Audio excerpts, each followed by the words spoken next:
All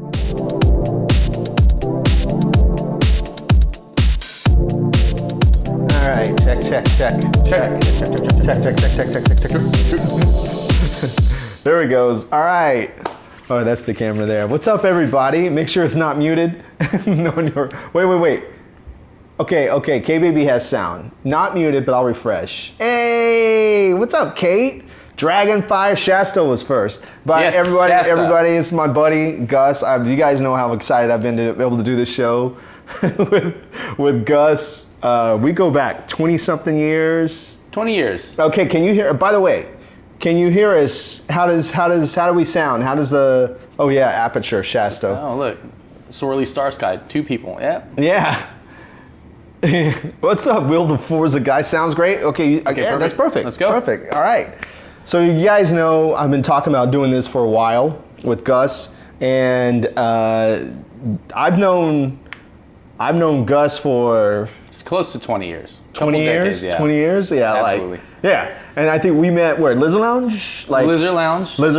And then. The Diverse Souls, yeah, that's right. Crew that we were in. He was part of Diverse Souls, which was like the big dance crew that we were doing everything with, and then we ended up figuring out that we had the same interests. We had a bunch in common. Like movies, comics, all the pop culture, cameras, gadgets, technology, like all that. Yeah. So, but Godzilla Amy, what's up? What's up, Godzilla Amy? Also Godzilla Amy is also a Lizard Lounge person. She lives in Mexico now, but she was at the Lizard Lounge back in the day too. So not everybody knows about Lizard Lounge. Not everybody does. Classic. Legendary venue here in Dallas. Yeah. So as you guys know, this is Yogomi Shōmi, and we're doing things a little bit different now because we got the guy here. Yeah, it's both of us. And I actually put his answers into the presentation. Yes. So as well as you all giving your answers when we go through these questions, we're going to show his answers as well. So it's really interesting. Some of your answers made me laugh. I'll tell you which ones that made me laugh when we get to them. But some of them made me laugh. Yeah, I'm with it, man. I'm just here to do and say what I like. I brought a few pieces from my personal collection, so you guys know that I'm not just throwing answers out there. Is that Apaga la luz. Oh, that's your friend? Right there, yeah. Okay, that's my boy. Yeah, he brought props. I bought props. Yeah. Here, I'm gonna show you the first prop that I bought. First prop. This is an original Yogomi shirt. He has one of the first Yogomi shirts 2016? ever. Right? 2018. 28. This was 2018? Yeah, 2018. I don't remember. This is one of the original shirts. Yeah. One of the original shirts. I think K-Baby has one of the OG shirts too. Yeah. When I met K-Baby for the first time in 2019, and there's a picture of us on my Instagram. And when I met her, she was rocking the Yogomi shirt. She was rocking the Yogomi shirt. Yogomi's come a long way, man. A long way. This was I had this shirt at the website launch party. Oh wait, that was 2015. This was before that. Oh whoa, I forgot about that. Yeah, so that was 2015. Yeah. This is before streaming, before. Oh my God. Just a website. Okay. So what he's talking about is in 2015, I made the Yogomi website. Yeah. And so I launched the website, and then we did a party. We did, and it was at the, whatever it was called, the Nines. The Nines. It was called the Nines at the time. Yep. And we had GameCubes, and we had Nintendo 64s lined up in the booths. It was a gaming station. Yeah, because they had all these booths, and we hooked all the TVs up with games, and then we had a cosplay competition. Yep. And then I gave away like crazy good gifts. Remember, like Zeus, who I'm still friends with today, he won Xbox One. Yeah, you gave away gift cards. Like it was like consoles. Bags. It was like full on like bags of like some of them like had a Nintendo. What's the single? Not the DS. The what's it called? It was like it's just one screen. It's flat. So I gave those away, And then the 2DS, the one that it doesn't 2DS, the clamshell, 2DS, yeah. And so there, Flynn knows, like Flynn, 2DS, yeah. And so, and then the goodie bags had like a mug, and then like little toy nerdy things. They were like good ones, not like the stuff like when you go to the conventions and they have those boxes with question marks on them, and you get it, it's just a bunch of garbage, you know. No, these were good. And that was like. I mean, I spent all the money on it. I spent all the money on all of it. And then the money that we got, the proceeds that we got went to something. I think I put the proceeds towards, it might have been autism. I think it was autism. Always for a good cause. Yeah, and so, but that was a great night. That was an awesome night. I think pictures might be on the website. I have them on my Instagram. Yeah. I wore this beanie. Yeah? This beanie's that old. Really? Yeah. No, you wore that night? Same beanie. That same night? Beanie. Holy crap. I'm not poor, people. I like this beanie, you know? Fits good. Hey, how you say it? Apaga la luz. Apaga la luz. That translates to turn off the light. Turn off the light. Yeah. All right. What's up, Hammer Shot? Jeez, that's better swag. Much better. The thing is like, what's up, Bear? Bear's in the house. What's going on? It's just that I wanted people to, you know what I mean?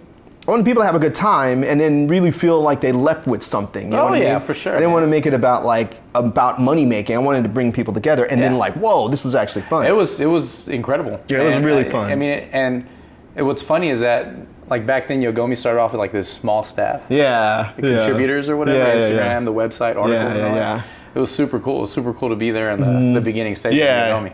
And then 2018 is when I started streaming, because it was sort of like I was doing the website, but I wasn't really doing a whole lot with Yogomi, but I was starting to go do the cons. Yeah, you were and going to, but we went to a bunch of fan fests. Yeah. Fan fest, fan days, fan expo. I do this because it's right down the street. It's right there. Yeah, literally. Yeah. The convention center is like right up the street from mine, but I think I've told them that before. Cheesehead.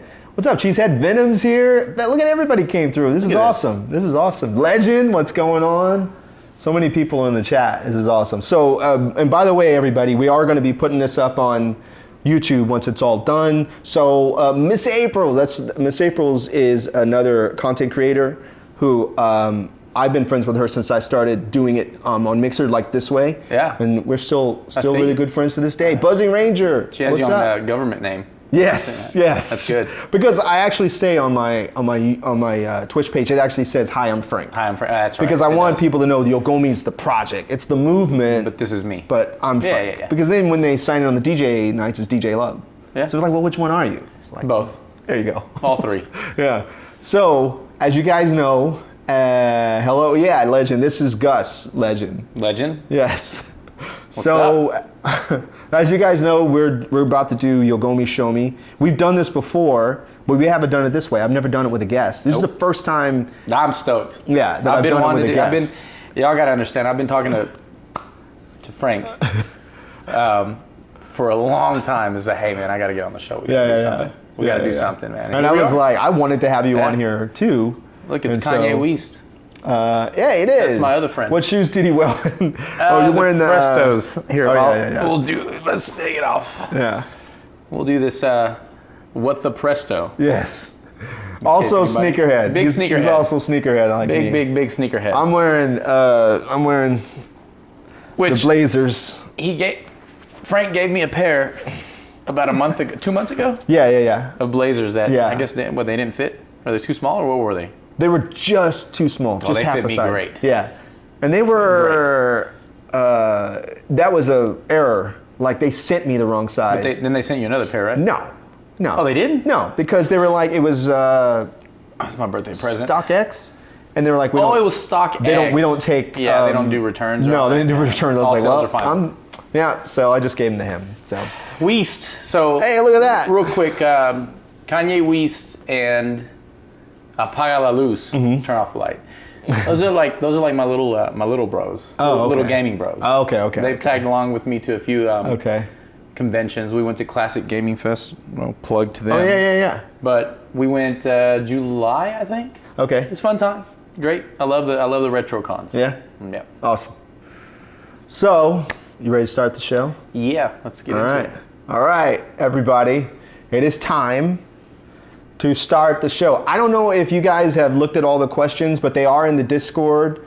Can somebody drop the Discord link in the chat just in case? And the thing too is that you don't have to answer. These are kind of cool questions to answer like off the top, like off the rip, because you may have a different answer when you're asked the question on the spot than if you're answering, you're planning for it. Oh yeah, you know what I mean? So you can answer these questions right on the spot. You don't have to go to the Discord, but if you want to look at the questions ahead of time, all the questions are in the Discord, so you can jump in there, and it's in the, you'll see Shōmi in the Discord, and those questions are sitting there. There's a PDF file too if you want to download it, has all the questions. But either way,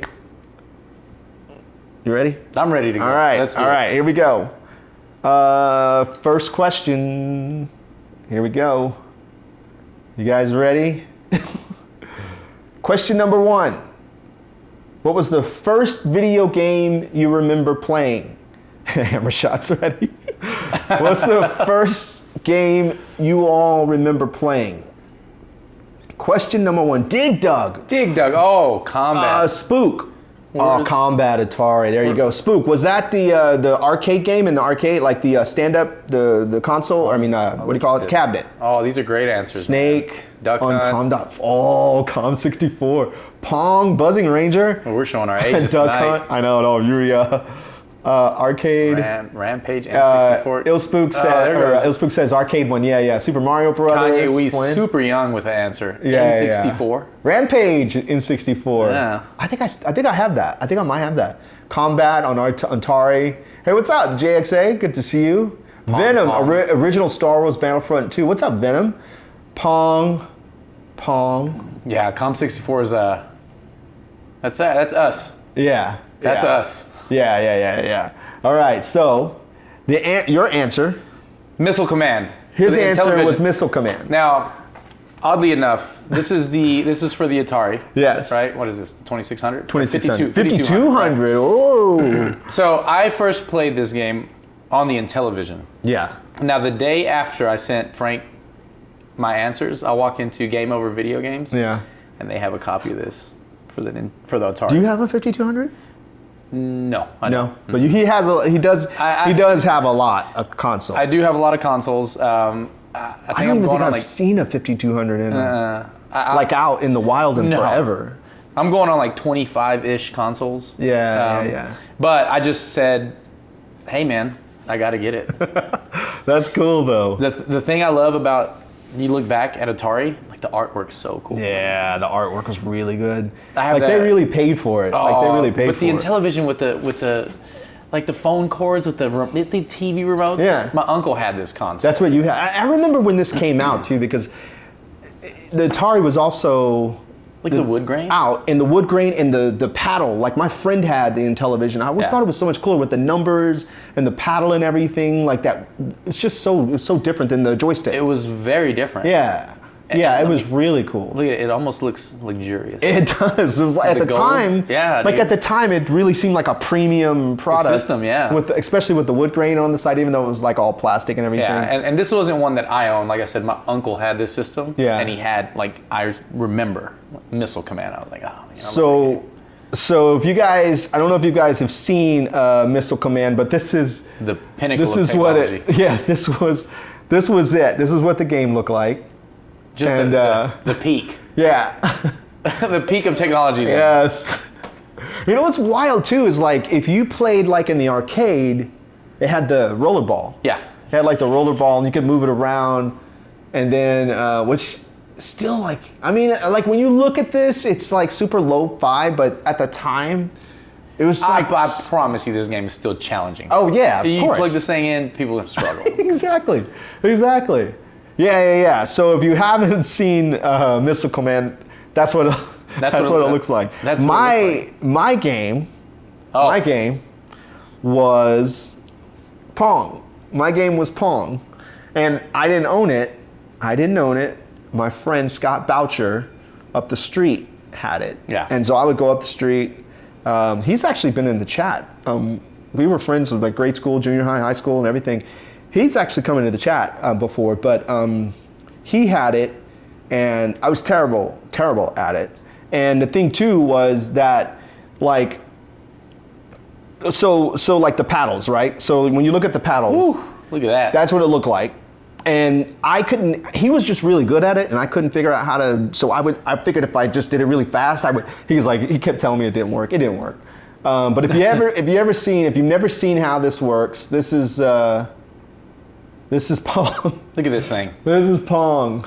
This is Pong. And I mean, they still make games like this though. Oh yeah. They still make like updated games that are basically Pong. They're just like on steroids basically. Yeah. It's like crazy. Like, what was the other game that was Breakout? Where it was Pong, but you break the the bricks and then once you start breaking the bricks, the ball would start bouncing around. So that even started to like expand and get like crazier to where right now. You can still play it. You can still fight a game like this. And this was just a little bit before me. Yeah, a little bit. A little bit, yeah. This was just a tiny 70s, tiny bit before me. So he had this in the 70s. The cool thing is that have you been to the National Video Game Museum? I have. We shot a music video there. If anybody is in the Dallas area, we have, aside from the poor Dallas Cowboys, we have the National Video Game Museum. Up in Frisco. And it is. Yeah. It's actually really cool. Awesome. Yeah, it actually is really, really cool.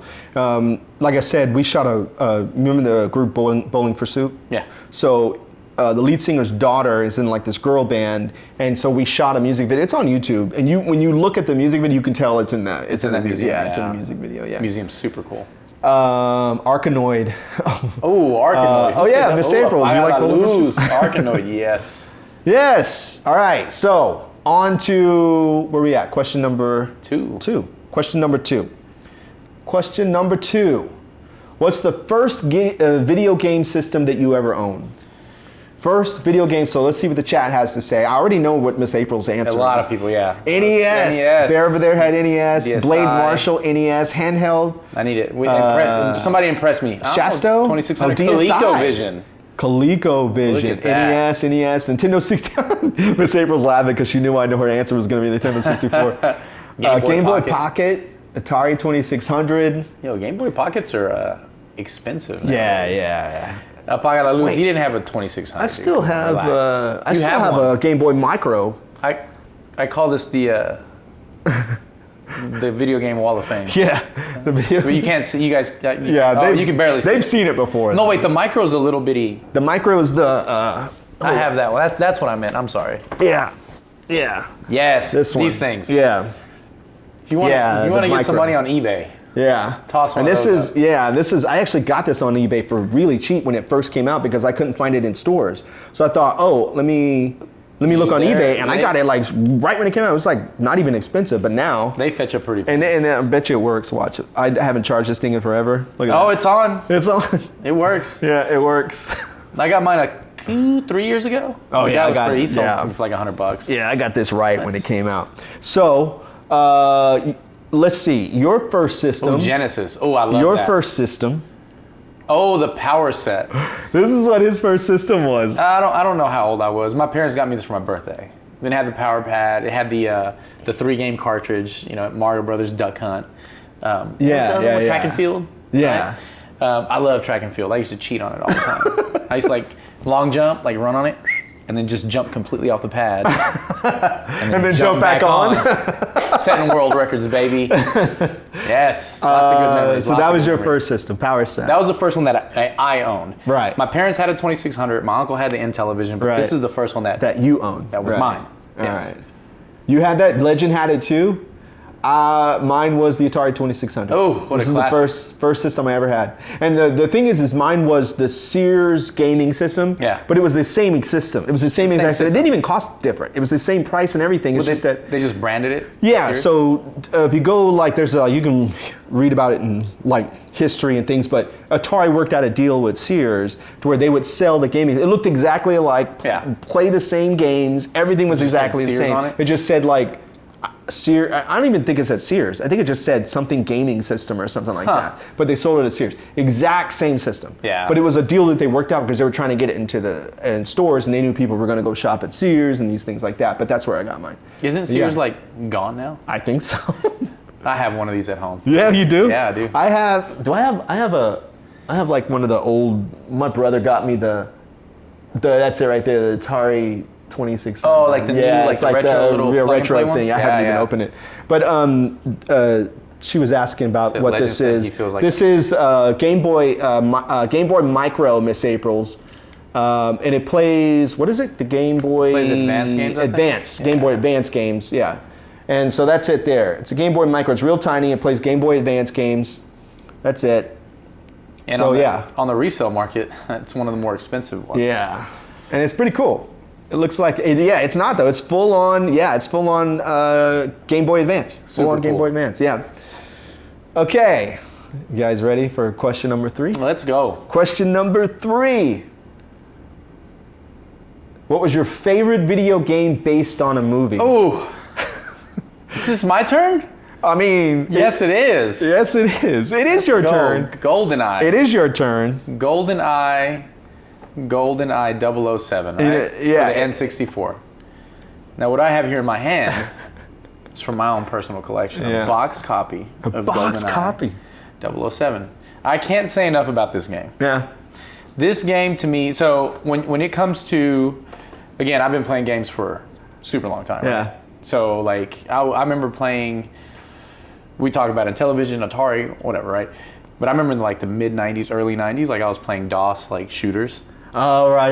So like I was playing like Doom, Quake. What's another one? Wolfenstein. Wolfenstein. I played Quake on my Mac when it first came out, yeah. So those games were phenomenal, right? But this right here. It changed the game, dude. Changed the game. Everything. As far as multiplayer, first person shooters, yeah. This changed. It changed everything. It really did.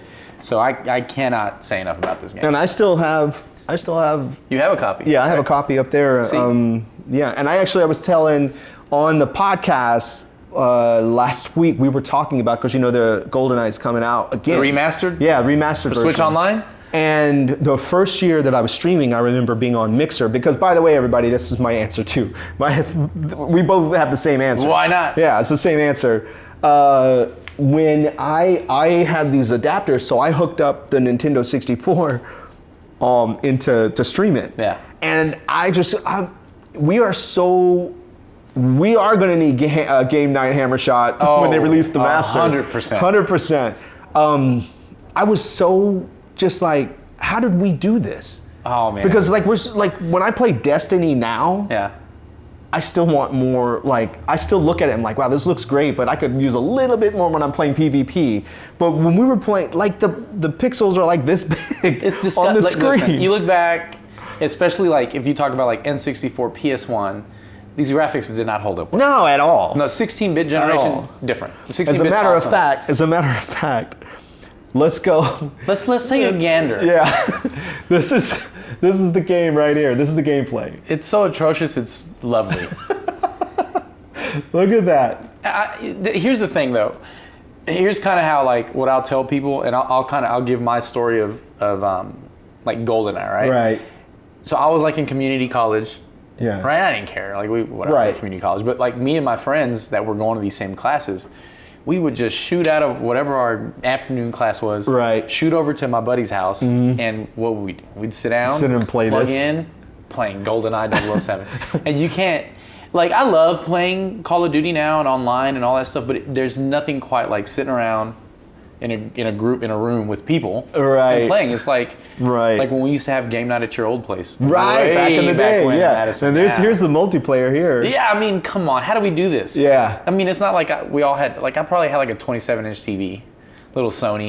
Yeah. Trinitron, and we were a 4-player huddled on around. One screen. That's insane. And we did it. We didn't even complain. We still at the time fun. We thought it was the most amazing thing at the time. Oh man, we'd play Golden Guns. And slaps, all slaps. Yeah. And thinking about it, Batman on NES and Warriors for PS2 were really great games. Oh yeah. Batman on NES. You make it work when you want to play. Exactly, that's baby. it. Exactly.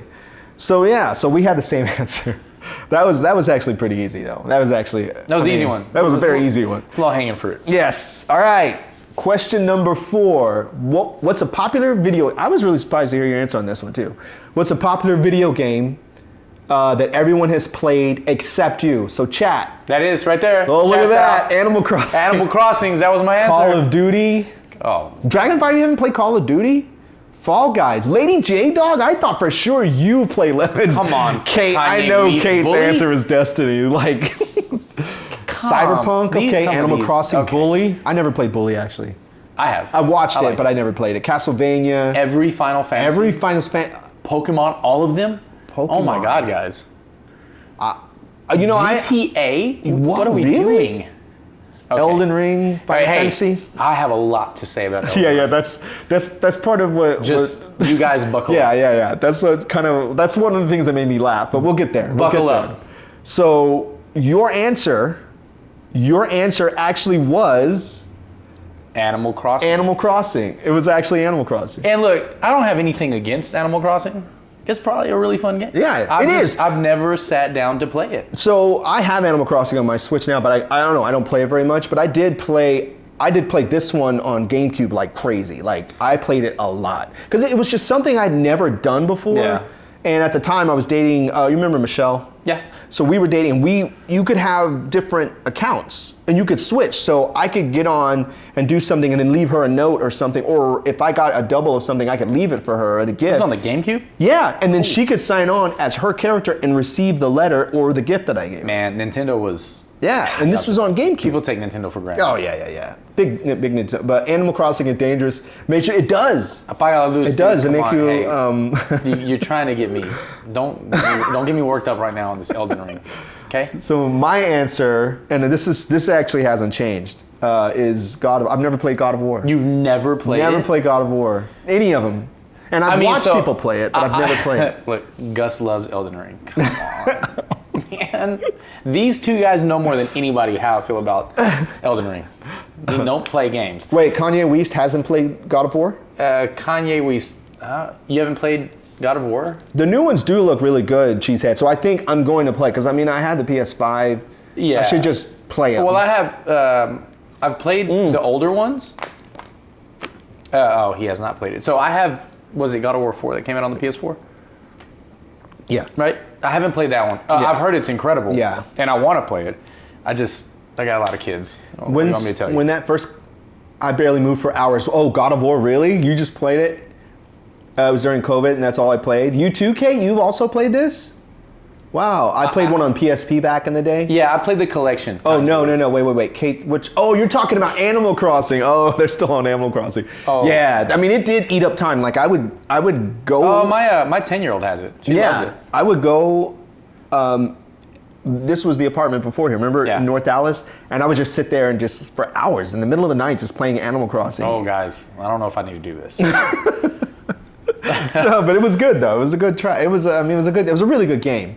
Okay, we're going to question number 5. What's a video game you play that you think no one else plays? Now, I'm immediately going to have somebody in this. I already know Kanye West is going to be like, you're a liar. Okay. That's fine. But let's see what Tomb Raider Anniversary, Shasto. Okay, Shasto says Tomb Raider Anniversary. American Truck Simulator. You might be right. I've actually watched Bobo play that. Shadow of the Colossus. Come on, dude. Everybody plays that. I have that. Everybody loves that game. I have it up here somewhere. But right there. Look, Shadow of the Colossus, PS2. Full transparency, I've never played Shadow of the Colossus. Really? Mm-hmm. Did you ever play? What was the Ico? Did you ever play Ico? Never. Oh, dude. So good, man. Games to play. Those are 2 games, not to get off subject, but those are 2 games they need to remaster. Ico and Shadow. Well, I think they did. They did Shadow of Colossus. They did Shadow of Colossus. Yeah, PS4. They need to redo Ico, I think. Shadow of the Colossus, Star Wars Rebellion, Champs of North. I've never played that. Digimon. I never played that either. Ico. Kanye West never played Ico? Oh, he was just answering the game we were talking about. Yeah. I never played Champions of Norath either. Me either. So the game that you play that you think that nobody else plays is Kanye West is going to shut me down right now. Yet again, a part of my personal collection, B-Boy the Game. By the way, everybody, I do breakdance. Gus is a veteran. I am a legitimate breakdancer. He actually is a breakdancer. He's a B-boy. I've been dancing since like 1996. Yeah. I haven't do anything good with it. Maybe it keeps me in shape a little bit. There you go. But, hey, I've done my thing. So he's actually a B-boy. Kanye West is also actually a breakdancer. You're the best around. Hello. You're the best around. Anyway. Let's go. But that's it. Just if I have a little dialogue on this game, these guys, I know, you guys probably already know, but this has real breakdancers in it. Yeah. Real breakdancers. Yeah. And real breakdancing music. Well, here's the thing. Check this out. Check it out. There's some footage. Oh, man. There we go. Footage. And it's cool because it had a really cool creative player. Yeah. You would create a player, and then you'd pick his clothes. That's Hong 10, by the way. Nobody knows who that guy is. But you'd create a player, and then you had to hit rhythm, creativity, flow. Right. But you had to you would go into the lab and train your character. Right. And so you would do windmills, and you'd have to hit them on beat. Right. And then after you build that skill up, it would unlock different variations of the windmill. Right. So then you start building up moves, and you could tell they motion captured too. Yeah, Look at that. dude. I was like, this is real moves. Yeah, but these are two, if you're looking, B-Boy Mouse and Hong 10, those are two legendary dancers. Right. Hong 10's from Korea, and Mouse I think is from Europe. Yeah. But it's and they have their signature moves and all that. So crazy legs. Loose, come on. Crazy legs. It's very similar to Parappa. Right. Kanye, and the thing about this too is that if you guys, like I said, I have the audio muted because I don't want any of the songs or any of the audio to get muted by Twitch, so we can throw this up on, because if we're talking over it, our voice will also get muted.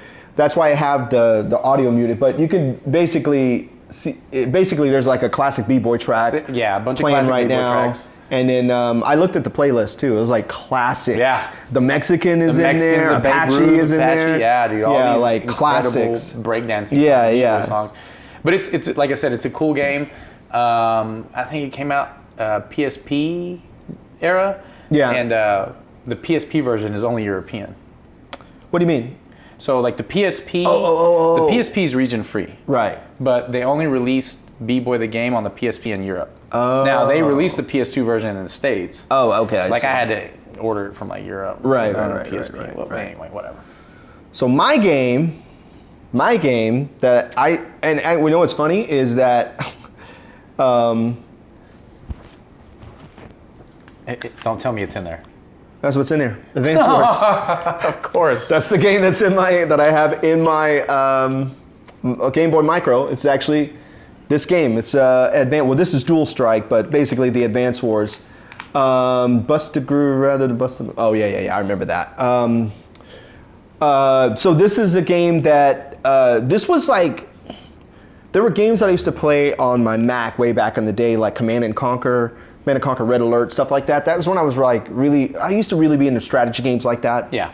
So when this came out the first one came out, Advance Wars, I was I just sat there and just play it for hours and hours and hours. But I never knew anybody else that played it. You played so Cheesehead played it. Okay.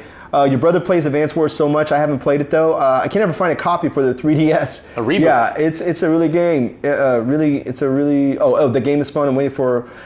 They're supposed to be rebooting it. Really? Yeah, and then there's another game for. Hold on a second. There's another game for the GameCube called. He's at the Wall of Fame, y'all. Yeah. I know I have it. Let's see. Battalion Wars. So this game is it's kind of the same game. It's called Battalion Wars, but it was for GameCube. Never played it. And the animation was a lot better than for the Switch. It was, whatever, the sort of 16 to 32-bit, whatever. Mm-hmm. So this was basically the same thing. And from what I understand, they're making Advance Wars, but it's going to be closer to something like this, more like 3D and everything. But that's the game that I would play a lot. And if you want to see what the gameplay footage is like, this is what it looked like. This is what the game was. This is what it looked like on the system, on the handheld system. And so like it was all sort of turn-based. It was all turn-based, and you can set, you know, where you want your battalions to go. And then this art is so dope. Yeah, a classic. And then it, like the characters and everything, and have that sort of, you know, the anime look and everything. Yeah, I used to play the heck out of this. This was GameCube?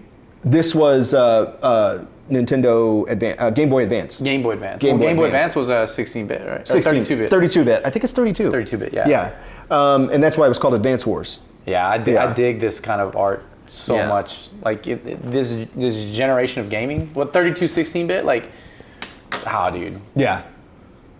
Super dope. Good. Yeah, I think this is 32 because, you know. Yeah, the Game Boy Advance, I believe, was 32. Yeah. But that was the game. That's the game that, like, I never knew anybody that played it. I never talked to anybody that played. I was like, you know how when you play games, you could talk with other people that play that game? I don't know anybody that plays. I never talked to anybody to play that game. Okay, no. Yeah, no. All right, we are on question number 6. What's your favorite RPG video game? I'm gonna preface this, right? I have an interesting question. I'm not a massive fan of RPG, and after. So, and look, they're already coming. There it is. They're already coming in. Oh, there you go. So I can't say that I'm a overwhelmingly massive fan of RPGs, No. but as a kid, Kingdom Hearts.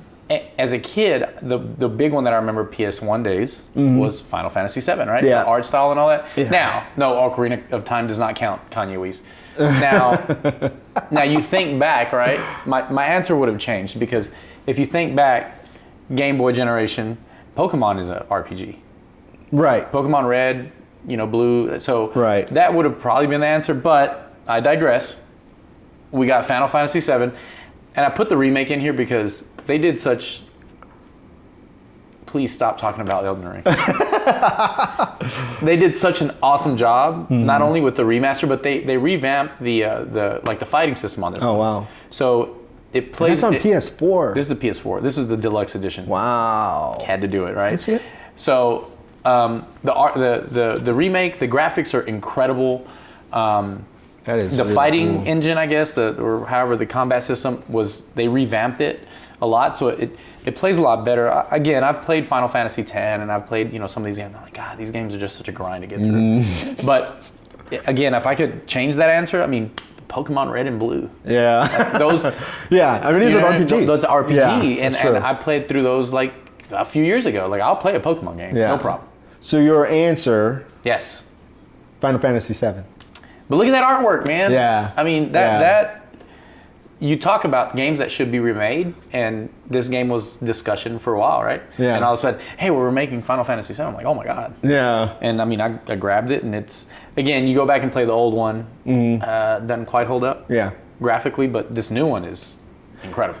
So my answer, first of all, I'm going to tell you my answer, but it's sort of like, well, you'll see what I mean. But first, I want to show everybody the gameplay. Final Fantasy VII? Final Fantasy, yeah. Oh, so buckle this was up. like, this is like, oops, here we go. Buckle up, everybody. Yeah. I do play with controller connected personally. Friends had binders just full of notes and strats for Final. Really, I could see that with Hammer Shot. But Chrono Trigger, I do remember Chrono Trigger. Hammer Shot said Chrono Trigger. Again, Chrono Trigger is another one. Yeah. Now, the fact that you can't find a copy for under $500 nowadays is unfortunate. But I have Chrono Cross. I have that on the PS1. Oh, you do? Yeah, I have Chrono Cross. But Chrono Trigger is another one that I'd say is up there with Final Fantasy VII. Yeah. But it's super expensive to get. Right. What's up, Offset? Offset made it. What's going on, Offset? Yes, these original. Chrono Cross has such a great, Final Fantasy VII. Yeah, so here's an interesting, very interesting answer for me because I've never played Final Fantasy. However, Secret of Mana. I played Secret of Mana, which is actually part of the Final Fantasy story. It's by Square, yeah. I did not know. Yeah, that. it's actually part of the Final Fantasy, like Ether, whatever. Right. Yeah, it's actually part of it, and I used to play the heck out of this, and it's actually on the It's one of the games on the Classic. The Mini or whatever, yeah. It's one of the games on the Classic. I played the heck out of this game. This is one of these games, I would say, like, there's not a lot of games that where I just put a ton of time into. There's not, I can't name a bunch. Well, I guess I could. I'm lying. There's probably a bunch, but this was one like I dedicated myself to it. You know what I mean? Like I was like, I'm gonna play this game all the way through. I'm gonna finish it. And it was the last boss that I had the most trouble with, and I would just every day just keep trying until I finally beat it. So this is one of those games that I actually put in the time. And I was really happy to see it on the Classic, I believe. But then they also released it on the Switch, so you can download it on the Switch. And if you're wondering what the gameplay of this looks like, here you go. Oh wait, hold on. There we go. Is it gonna play? Is it gonna play? Maybe. There we go. There it is. Yeah, there we go. There we go. Yeah. Dude, it's the 16 music. bit, Yeah, man. this was 16. And that's another thing. Like I'll say about, I will give RPG games this. There's the good RPG games. Their soundtracks are usually. There was such good music in this game, man. Awesome. Like I used to not really be into like so much. I think this might have been the first video game where I really paid attention to the soundtrack. Oh, dude, it's so memorable. Like, I mean, even the Final Fantasy like 7 soundtrack. It's great. Yeah, I play, and then so the more and more you play, you start to get your partner, your groups. You start to build your team. And everybody has like different. It was just so much. But this was, I would say, the first like RPG that I really dedicated myself to and played. And nowadays, I'm not really that much into RPGs at all, really. I mean, but I say that, but I play. Destiny is still considered an RPG. What? Yeah, dude. You have classes, subclasses. You have to grind. You have missions. You got leveling. You got all the stuff of an RPG. You really do. To give you an idea, this came out in 2020. That did? I have not beat it yet. I'm stuck on Hell House, so I mean, just let you know how much I dive into these games. It takes me forever to beat them. So wait a minute. If that can't wait. The remaster came out. Oh, the remaster. Yeah, the remaster came out in 2020. All right. We don't want to talk about the original because I've never beat that, and that was freaking 25 years ago. Mega Man soundtrack. I know. Let's talk about Mega Man. Yeah, we'll get there. We'll get there. We'll get to Mega Man. We'll get there. Yeah. Okay, we are on question number 7, I think. I hope. Let's find out. Yeah. Question number 7. What's your favorite video arcade game? Now, when we ask this question, we're talking about stand-up arcade. Stand-up arcade games. You go into an arcade and you play the game. Some of you, I don't know, most of you. I want to say most of you have played on a stand-up arcade game. Oh, Teenage Mutant Ninja Turtles. We love that. Yeah. House of the Dead. House of the Dead, Galaga. This one got y'all worked up. Pinball. Asteroids, Gauntlet, Q*bert. Oh. Gauntlet, man. That was such a game. I still have, I don't know, did you ever come over and play Gauntlet with us on the 64? Ooh, Frogger. That's a good Frogger, classic. Yeah, Gauntlet 64, I never Pole Position or Spy Hunter. Who said no, we don't? Look at you. Ivan Stewart's Off-Road. Ghostbusters Arcade. You talking about the new one? Ooh, because that one's crazy good. Yeah. Metal Slug. Slug. Arkanoid, TMT, Bubble Bobble. I had a close second with TMNT Arcade. Dragon's Lair. Dragon's Lair. What's up, Mr. Wob? Yeah, Dragon's Lair. Dragon's Lair. Oh, I have a funny story about Dragon's Lair. A little bit more of an obscure one. I like that. I think I told you this story about Dragon's Lair. So, back a few seasons ago on Stranger Things, right? The kids were at an arcade and they were playing Dragon's Lair. Yeah. And I don't know why, but remember I told you, what's his name? Chocolate Rain. He followed me on Instagram. Oh, really? Yeah, he followed. I don't think he does anymore after what happened. He followed me on Instagram. And I was like, what the heck? I thought I might have sent you the screenshot. I'm like, look who just followed me on Very Instagram. Random. Yeah, so he followed me on Instagram and he was like, so he comments on Stranger Things because Stranger Things takes place, I think, in 1983. That era did. And he goes, he says like, does anybody else realize that games weren't that advanced in 1983? And I was like, dude, like that game was out in 1983. Yes, Dragon's Lair was out in 1983. Mind blowing too. Yeah, and then he said something about the walkie-talkies, and so. Not only did I drop the Wikipedia thing on his Twitter, yeah. I dropped the Wikipedia for Dragon's Lair, I found a 1983 catalog online at Radio Shack, and it had the exact walkie-talkies on sale. And I screenshot it, and I tweeted to him. I don't think he follows me anymore. He rage quit. And I asked him too. I said, I go, weren't you 7? Because I know his age. Yeah. I was like, weren't you like 6 or 7 when that in 1983? And this is what he said. He goes, my parents had a well-documented. Documented my childhood. I'm like, no, they didn't. Nobody documented anybody. Anybody in chat? Has anybody's childhood documented from 1983? Please share with us in the Discord if anybody's parents documented their life. Highly doubt it. Come on, dude, you're just lying now. Like, just take the L. Just take the L, buddy. Just take the L. He rage quit that. Yeah, I think he unfollowed me. I'm done. I unfollow this guy. So your answer? Street Fighter 2, man. Street Fighter. What Street Fighter 2. do y'all want me to say? I didn't bring an arcade from my house. Yeah, but still though. But I brought a Japanese version of Street Fighter 2 for the Super Famicom. Look at that. Right? That's cool. Look at that. What is that? What is it? For the Super Nintendo.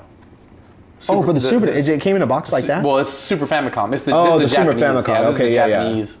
That's interesting. It looks like a VHS or Betamax. Dude, so that's the thing. I'll always say that like Japanese artwork is incredible. Yeah. But I digress. This is Street Fighter. I'm sure anybody that our age kind of remembers going into arcades and just pumping quarters. And when I moved to Norman, I was working at an arcade that was on Campus Corner, which is basically a street right across from the school, like right there. And in the arcade, they had Street Fighter 2, and that's when I was introduced. This was 1991. Yeah. And that's when I was introduced to it. And it was actually, I played the heck out of that game. I played that game like crazy. And then I would say out of all the games, what made me stop playing it was Virtua Fighter. When Virtua Fighter came out, I was all full in with Virtua Fighter. See, we could probably do a whole show on this. So I have buddies that are really into Tekken. Oh, yeah. And I'm sure you have two communities, like 2D fighters and 3D fighters. Yeah. I don't think I'm a 3D fighter. I like the 3D. I think the best fighting game, my favorite, I won't say the best, but my favorite is Soul Calibur. Oh, wait, hold on now. I do like me some Soul Calibur. Soul Calibur, man. Kilik with the staff, out of here. Yes. But I mean, even now, I recently got really heavy into what's Street Fighter 5 is the newest one, right? So I buy the game and I get crazy. I go buy this fighting arcade stick and I'm practicing and stuff. But I love 2D fighters, man. I love them. I love Street Fighter. Ryu's my favorite character. Some people are like, oh, that's okay. I mean, whatever, dude. But that's my guy. Yeah. I love Street Fighter 2. So my answer. Oh, wait. First of all, let's show the gameplay. Let's show the gameplay. Everybody, you can hear the music in your head. Me too, Godzilla animated Soul Calibur. I have the Dreamcast. I still have my Dreamcast copy of Soul Calibur. See, I need to get it. Yeah. I need to get that. But here's Street Fighter. Insert going straight in the arcade. Classic. Remember, what's the scene where E Honda tears up that Acura? Oh, it's just yeah. I could never do that.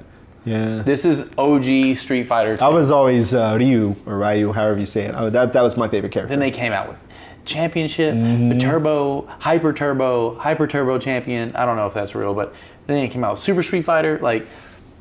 It's such a classic. I mean, and I think one of the things that gets me about gaming so much at this age is that you look at a game like Street Fighter, or it doesn't matter. You can look at Zelda, Super Mario Brothers, Street Fighter, Tekken. These games, they have 30-year legacy. Right. And they're still going. And they're still going. Yeah. They're such a legacy. Yeah, Street Fighter EX was no bueno. Yeah. Yeah, that's a classic. Look at that. Oh, look at that. Look at that. Hadouken. Yeah, that was my character, man. I was all about. Yeah, dude. I mean, in the area that I lived in Dallas, Redbird Mall, for anybody who's... Oh, yeah, Redbird Mall. They had an arcade in there. Yeah. And I remember going in there and dudes would be lined up on this and Mortal Kombat. And this is the first time that I saw... I was so terrible at Mortal Kombat. Man, I could play Street Fighter, but I could play Street Fighter, but I would see Edson, hello, Edson. First time chatter, hello. I would see dudes lined up and put their quarter on there for the next match. Yeah. Oh, these dudes are great. So I have a story behind mine. Mine is Black Tiger. Oh man. So this was a game in my hometown. There was what was it called? Apaga la luz. Stole my quarters at Redbird Mall. In my hometown, we had a arcade in the mall as well, and this was the 80s, and it was called something 2000, or maybe it was just called 2000 or something like that. In the 80s, that was pretty ambitious. Think of the year 2000, whoa, And so Black Tiger was this game that I would just go in and play. I didn't normally play games like this, but something about this game, once I started playing and understanding it, I just kept going back and playing it. So what I would do is I'd go in the arcade and I'd play all my games, play all the games that I wanted to play, right? And then I would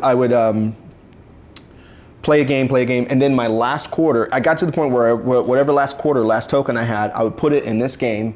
And I'm like, okay, this last token, I have to beat the game on one token. And I never did it. And so one day I went in and I was like, okay, here we go. And I beat the game. One quarter all the way. Man. And the cool thing about it too is it's like sort of like a side scroller. Here, I'll show you guys the because I've never played this game. Yeah, this is the gameplay. So it's like a side scroller. It's by Capcom. Yeah, it's by Capcom. Another thing I know is a lot of games Capcom was like a big or Capcom games. Sure. Yeah. So basically, you're this warrior. And it's side scrolling, so you fight your way down to one level, up, and then I think it's like 3 levels.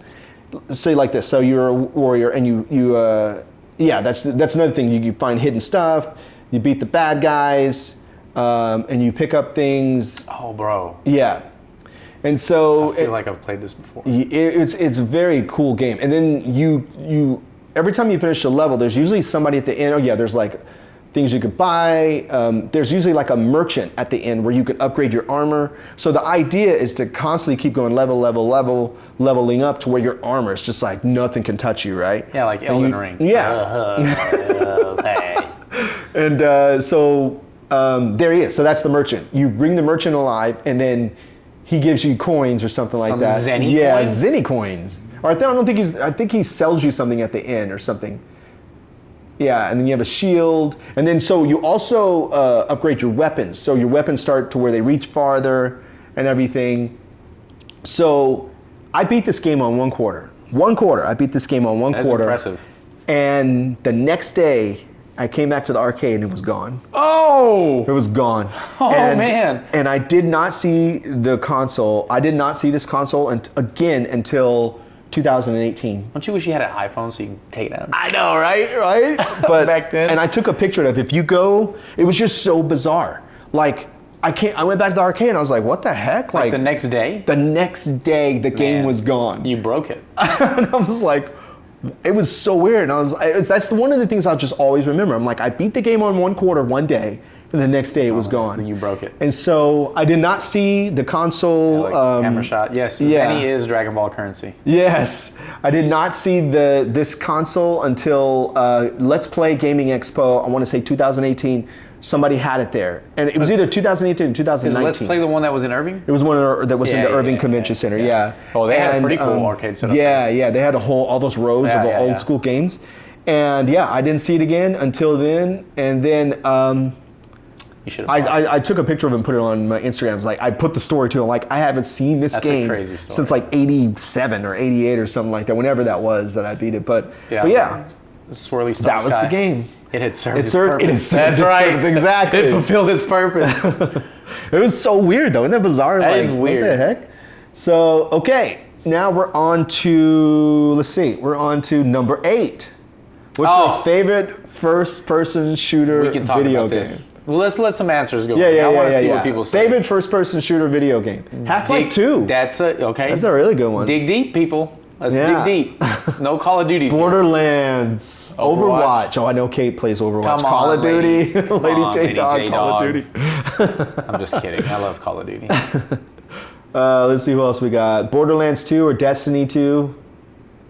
Yeah, Destiny, I was never able to get my footing on that game. Dude, Rainbow Six Siege. Oh, I know Prime plays Rainbow. Him and Offset play a lot of Rainbow Six. TC Ghost Recon. Ready or Not. R6. What's up, Battle Reed? I didn't see you sneak in here. R6, yeah, Offset and Prime, they're always playing Rainbow Six. Borderlands 2. Oh, Army of Two. Okay. Army of Two, man. Yeah, that's a good one. Heretic. Oh my God, that's like DOS days. Yeah. Very nice. 007 GoldenEye. That is a classic. Mr. Wobb's like, look, they're not going to know what this game is. Metroid Prime series. Okay, all right. So your answer. Everybody's going to be like, oh, come on. Your answer. Now, if I say GoldenEye changed the game in one way, yeah, then this one, this one set the bar for multiplayer, no doubt, first-person shooters today. No doubt. This is why I say it.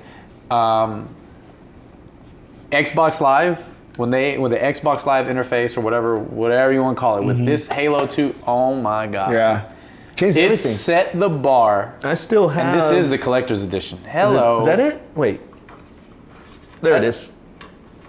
What? The Xbox. I still have my OG Xbox. This guy sold me, I guess. I gave it to you. Gave it to me? The Halo Reach Xbox? Yeah. Oh, I love Halo. Yeah. Again, GoldenEye changed the game. This one set the bar for what modern multiplayer gaming is. Yeah. I agree. You can't. And it was Bungie. And it was Bungie. So, but the thing is that we did do online gaming back then, right? But the thing for me was still getting together with people. LAN parties. We would get together at my parents' house. People came to my house. Yeah, because remember I had a TV upstairs and a TV downstairs. I remember running. We ran the cable all the way down the stairs. Yes. So I remember at my parents' house, me and my buddies would get together. They had a pool table in their back patio, and we would get like CRT TVs and put like 2 and 2. Yeah. And you have Xboxes, link them. Yeah. And we would just play 2v2s all night, man. Yeah. But I remember that. Yeah, dude. I mean, you can talk about all your Call of Duties and Modern Warfares and all that. But this for me, this is the one. Nothing's gonna beat it. Bungie. And I think Halo is the reason why I got into Destiny, because I was like, if Bungie made it, I'm there. Dude. I mean, Bungie again, dude. Yeah. I mean, they're the creators behind it. Yeah. Bungie. I mean, and it's not ever. And again, I don't want to be a hater, right? But ever since Bungie left the franchise, Halo 3, I think, was the last one, or was it Reach? Did Bungie do Reach also? ODST and Reach was the last. Yeah, ODST Bungie and then was, Reach. right? And so then 343 did 4. Part 4. And 5. It's not been the same. It hasn't. And I will say, and I think Miss Aprils will agree with me too, that playing the Halo Infinite, I feel like that feel is back again. It feels, Infinite's good. Yeah. Again, I think that Reach is my favorite though. Oh, Reach and I loved ODST. Reach is God body. Yeah. But like whenever they announced the Master Chief Edition for the Xbox One, I was like, oh my God. Yeah. But it was just plagued with so many problems at first. At first. I didn't get it right away. I ended up getting it later. And then they added ODST. Yeah, they added Reach. They had all that. I mean, it's great, but by the time they fix all the issues with that game, like the community was left to just really good people. Yeah. So if you go try to play now, you're gonna get smoked. Yeah. Just stay away from it. Yeah. Mine was, and actually, Cheesehead said it. Mine is Metroid. I think the Metroid trilogy, and I think they're remastering this. So it's been speculated for a while. Yeah. That's the problem. Nintendo just won't come out and say it. So I think they're going to remaster this and release it before Metroid Prime 4 comes out. So, because it's gone to a new studio. Somebody was working on Metroid Prime 4, I think Retro, or maybe, I'm not sure. Either way, they took it away from them and they gave it to somebody else. So I think they're bringing this back. I think they're going to bring the trilogy back for the Switch, and they're going to remaster it. You're probably going to be like, what? Never played Metroid Prime. Really? Never. Holy crap. This game is that's one player. Well, they did, what was it? Metroid? No, they're all one player, except for... No. They did make a multi one, but I think it was the third one. But. Metroid is one of my favorite franchises. But you like the side scrolling, right? I like the 2D ones. Yeah, so the 2D Samus ones. is one of my favorite characters in video gaming. You know, girl power, all that. But I've gone back in recent years and I've played like Metroid Fusion, Zero Mission. Did you get the new one? The new one is phenomenal. Yeah, it's really hard. What, Metroid Dread? Yeah. Oh my God. Yeah, Metroid. really I haven't played Super Metroid. Super Metroid. Yeah. But like, there's some that I got to go back and beat, but I've had such a blast going back and playing. Yeah. And that's one of the things that I've been doing like now as a grown man is going back and playing these games from the 90s. Dude, it's so much fun. Early 2000s, whatever, dude. I love Metroid. I've just never played Prime. I want to replay these. I really do. But I want to play them on the Switch. I don't want to play them. I don't want to, fire up because they remastered it or they redid it for the Wii, and then they put it in a 10, so like a collector's Metroid. Yeah, I don't know where it is. It's up there somewhere. But they put it in a 10. It's like a 10 collectible, and it has 3 discs and everything. And it was actually really cool. It's a cool collectible thing to have. But I just really like the game, and I think that they're going to remake this game. If you haven't played this game, it's just such a good game. I really like this game. I think what I like so much about the game is like it's not just, it's all the collectibles that you have to do, the scanning to get the information, and then you start to build this whole like digital library that you can reference. And then what was it? What was that one where you could go to the opposite, like the dark side? There was a Metroid Prime. Now I'm gonna have to look it up. I have to figure out which one this is. Metroid Prime. Now I gotta figure out where the 10 is. Where's the 10 for this? Here it is. Here it is right here. Here it is right here. Look at that. Yeah, so... I didn't even know you had that. Good Lord. So this is it here. So you take this off, and then it's like an actual tin, right? And so when you open it up, it's like a full-on like collector's, and I think this opens to reveal... Wait. I'm gonna have to order this off the internet. Oh no, maybe it wasn't. Maybe it's just one disc. Oh, it's just one disc. This is like crazy good shape too. Look at this. You take it looks new. Yeah. But yeah, it was like a really nice tin, and it's metal, and it has all 3 games on one disc. That's what it is. But what was the one? I forget which one. Where does anybody remember the one that you go back and forth from the light side to the dark side? It was like the opposite side. I think it was the second one. There's one called Echoes, I think, or something like that. I think it was Echoes. I think that was what it was. It was Echoes. Yeah, Corruption, Echoes, and is it Echoes? Yeah. I think it might be Echoes. Yeah, Echoes. There it is. There it is. So yeah, that that's the game that I'm hoping that they bring back. It needs it. I'm really hoping that they bring this game back. They need a number 4. Yeah, they do need a 4. Absolutely. And I think that since they're bringing so many things back, I think that they will remaster this game for the Switch first, and probably put it out. Yeah, Echoes. That's it. Yeah, and Corruption was the 3rd one. That's what it was. They need to. Some games deserve it. I mean, remaking games right now is like the thing. Yeah. Like Last of Us. They're already remaking it. Yeah. But it's like, you know what I mean? Grand Theft Auto 3 or 5, I'm sorry, has got like 3 remakes. I mean, they've. But didn't they redo some? Oh, they did Vice City, right? Well, recently, this is supposed to be number 6. Oh yeah. Well, they did the remastered trilogy for the. That's what it was. Switch. Yeah. They did that. Yeah. All right. You ready? I am. Number 9. What's your favorite racing game? Oh man, me and Frank may split on this one a little bit. I know what his answer is going to be. They're both great answers. So here we go. So you got your friends here. Yeah. You got your friends here in the chat. There they go. There they go. Hammer Shot coming with the F-Zero. That's a good one. Super NES. Yeah, we played that on GameCube. Yeah, dude. Yeah, we played it on GameCube. Need for Speed Underground 2. Those Need for Speed 1 and 2 Underground. Motorsport, Gran Turismo 2. Oh, Battle League. You got a lot of Forza. A lot of Forzas in there. Yeah. Because they know I love Forza. Forza Horizon 1, 2, and 3. Prime Enzo. Rad Racer. Whoa. Rad Racer. Dirt Rally 2. Stun Runner. These are great. Yeah. These are good answers. Okay, your answer. Gran Turismo. Gran Turismo 2. Gran Turismo 2. So I played a lot of racer games when I was a kid, obviously. But this game, the reason I say this game is just incredible, right? Yeah. I mean, I don't remember how many cars. There's like 700 cars on here. I put crazy. 7 on there just because, seven. It came out this year. It's brand new. Is that, that's the new one, that's right? 2022, Okay, Sport was last one. I have 7. I have 7 also, right? Well, that's the 25th anniversary. Yeah. That's what it is. So this one, right? Yes. Fantastic soundtrack. Fantastic car selection. Again, you look at it now, Automodelista. Hello. Wow. That game was crazy good, too. Yeah, Tokyo Extreme Racer. Tokyo Extreme Racer is another franchise that was great. But this one, specifically, right? I watched I played this game, and then this is where my love for cars just went crazy because you start to learn about all these cars that you can't even get in the United States. Right. These Japanese cars. That's one of the things. I'm like, what is this? I don't even know what this is. Skylines and Silvias and all these crazy cars that you can't get in the States. And this is kind of my introduction to that. Yeah. Funny story about this real quick before.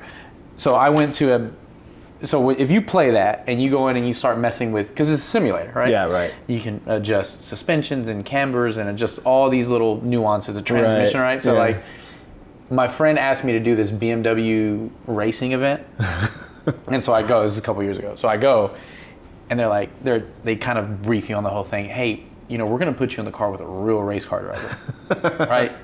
And you're gonna go through this course, and he's gonna say, and I'm like, all right, cool, man. So I get in there, and this dude starts. He's a professional race car driver, of course, right? Career guy, right? So he starts kicking and telling me, he goes, "Oh, you want to brake like this and accelerate like this, so you don't." All these technical racing terms, and like I'm sitting in the car and I look at him, I go, "Man, not to be a jerk, but I learned all of this in Gran Turismo." I knew that was coming, dude. And the dude was just like, okay. Because I mean, they do tell. What's funny is first I'm going to show some footage of 7. Of 7. Oh, please do. Yeah. So this is 7. God, I need to play it. Yeah, this is Gran Turismo 7. Before I say what my favorite one, because everybody already knows what it is, I do want to grab a game that I really. Oh man, look at these graphics. Yeah, it's crazy, right? But Forza's an awesome game. It's kind of a preference thing, right? Yeah, very much so. Uh-oh. Like, where is this game? Halo. Here it is. Okay, now before I say my favorite, I do have to talk about this game here. I have to talk about this game. But yeah, this is, and so I am going to get this. I want to play this, this new one. Because I haven't played a Gran Turismo in years. Oh, I love them. So I want to get back into it. But just look at that. That's it's like incredible, insane. Man. But before I say my favorite one, which everybody already knows what it is, I do want to talk about Project Gotham Racing 4. Now, you got me onto that game, dude. Yeah, this game right here. The cool thing about this game, what was really cool about this game was you could race, and then like if you hit a jump, you could pause the game mid-jump, move the camera around, take a photo, and then you could upload it to, they had a whole system online. This was back in like 2004 or something? 3 or 4? Was it Xbox 360? Yeah, so let's see, I want to have the years. 506, something like that. Something like that, because I was still working for this company, so it was probably early 2000s. And then you could go and look at all the posters of the cars that you made and pull them down and make them your screen, like your background screen. This was back then. This was like 20 years ago that you could do that. Yeah, man. But I remember playing the original PGR. The Xbox, original Xbox. And I think this is the game that really got me into learning more about like cars. Like, because there was this one, the GT1. I was like, what is that weird red? Like, there was just so many weird cars. I was like, I didn't even know these things existed. But this is also the game that taught me about, like, when you would take a corner the right way, it would let you know good cornering and stuff like that. I'm like, oh, so I was learning as I was playing. But if I mean, you guys know what my favorite racing game is. It is. Here you go. There it is. It's Forza Horizon 5. I love Forza. I love this game so much. And when Forza first came out, I thought it was dumb. Because I'm like, why am I driving a Porsche Carrera GT across a field, first of all. Why am I doing this? This doesn't make any sense. It's terrible. This car is ruined. But then I didn't get it. It wasn't a simulator. That's what Forza Motorsports is. This was more arcade, but it still had this realistic, like, simulator vibe to it, but still had the arcade, you know? And so then I, like 2, then 3 came out, and then 3, they brought the Hot Wheels thing into 3. Well, see, and then 4, they had this Treasure Island thing where they had a whole separate thing that they made. It was a DLC, and you could go to this island and find treasure. And then they brought the Hot Wheels back in 5. And then they're doing a lot of really cool stuff with 5. There's something new coming out for 5, I think. Flynn, isn't there something, I believe, Lego, that's right, they bought Legos, they bought Legos, so the Hot Wheel is new. The Hot Wheels is actually the latest. Legos came out a while back. Oh yeah, Donuts Media, that's right. So yeah, so you can get like what is it, the McLaren, the Lego McLaren, like, and they drive like the cars. But they're it's a Lego? Full on Legos, yeah. So this is whole Lego. Oh, that's crazy. Gran Turismo would never do something. No. They take themselves way too seriously. No. Yeah, so I think, like, for me, I think 3 is what really pulled me in, and then 4 I was like really, and plus I like the soundtrack on 4. 4 had Beck on there, it had Churches, it had all these really, Odessa, it had all these really good, there was one channel, it was, I forget the name of the channel, but it was the one that Beck was on. Flynn might know what I'm talking about. What's the name of the channel? It's not Bass, but it's the one that had like Beck, Odessa, it had, what was the Dreamers, it was just that channel. I would just leave it on that channel because the soundtrack was so good. The soundtrack for the new one is good, but I like the last one better. Funny story, it took me 2 days to finish Horizons 2 main story. Oh, really, Shasto? But the thing about it is they keep adding stuff. This reminds me I need to log in and run. So I know, Hammershot, almost every time I log in, Hammer, that's why he's put the smiley faces. It's like, I get all these notifications, and it's like Rivals, and it's just Hammershot. Yeah, so he always, XS, is it XS? Is that it? But I really like it. Horizon Pulse. It's Horizon Pulse. That's what it is. Horizon Pulse. I like the Horizon Pulse and Forza Horizon 4 much better. That's still like my favorite soundtrack. But if you want to see some of the gameplay, this is actual footage that I captured from. These are actually clips from my Xbox Series X. So this is actual footage that I pulled down. And since they're the X, they are actually 4K. Now these are knocked down to 1080. 1080, yeah. But yeah. Look, I've seen a lot of footage of this game, coincidentally online lately, and it looks, phenomenal, dude. Yeah. You know, so it's a really great game. And there's a few clips you'll see a few different things. Like right now, here's just like a race. Now it's at night, and this is me, and just traipsing across a field. Just whatever. And watch this. Watch this crazy jump. Here it comes. And I changed the scene, so you'll see me change this scene. Yeah. And so this is my favorite mode to drive in right here. And this is just like you're in the car. I think I'm in a Ferrari in this. I did land it Bear. Hey, what's up, Roofer? Been out of the country. Hey, we're doing good, Roofer. Good to see you. Pumbaa, thank you for the resub. Thank you.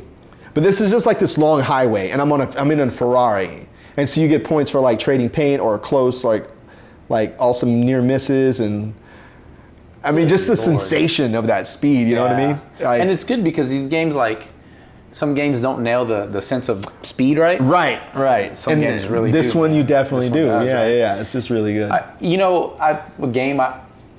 not going to call it a guilty pleasure, but it was a racing game that I liked it and I hated it. We were talking about guilty pleasures the other day, but go ahead. Burnout Paradise. Oh, Burnout Paradise is a jam, though. For 360, right? Yeah, but they brought it back. They brought it back for They brought it back for the Xbox One. I did not know that. Burnout Paradise Remastered or something like that. Yeah, because I streamed it when I first started streaming in 2018. I streamed it on Twitch. Yeah. And then I went back to my account and they're like, what do you mean? They're like, yeah, we muted the audio. I'm like, I didn't put the music in the game. Yeah. Like, they put the music in the game, but they ended up muting the audio too. Burnout Revenge. Burnout's a nice, senseless. Hey, Mr. Clean, what's going on? What was the one that had? Was it Revenge? That had the intersections. Oh, I don't know. Where you start out and there's a busy intersection, and the idea is to launch, and then causes. Hey, what's up, Portal Blinks? Brutal Betty, hello. Brutal Betty's in Australia, by the way. The idea was to launch, jump into the intersection. Yeah, it's Revenge. And is it Revenge? Oh, that's Revenge. Okay, yeah, and cause as much just like chaos as possible. And the more crashes that happen, the more points you got. I forgot which. I've played one of these Burnout games, but it's just such a mindless. Yeah, but see, the game it was from the same company that. Or I'm not sure, it was Disney Interactive, but there was a game called, I still have my copy actually, and this is actually how I became best friends with DJ Hero, but it is, not Burnout, oh, it's up there somewhere. Where is that? Oh, no, I don't know, but anyway, I still have the hard copy, but it is Split Second. Oh, I mean, I've heard of this. Yeah. So that's the game where, because that was, when I first did this, that was my favorite game. Because that's the game where you drive the car, and the more, like when you draft, you get points, you build up a power meter. You do drifts, you build up the power meter, and when it gets really real high, like the maxed out, if there are cars in front of you, you could press a button and the buildings around them will detonate and explode. Oh. And sometimes you can get them as they're driving under a building and it drops the building on them. Or if they're close enough to the building explodes, the blast radius blows off of the car or off the street. Never played this game. That game was insane. Split Second? Split Second. It's like split/second. Yeah. I've heard of it. I've never played it. We all played it. Yes. And that's, I think that might even be how I met Cheesehead, because I think I met DJ Hero, because he was streaming it, and he was like, what the heck, somebody else is streaming this game? So he rated me. He was the first person who rated me.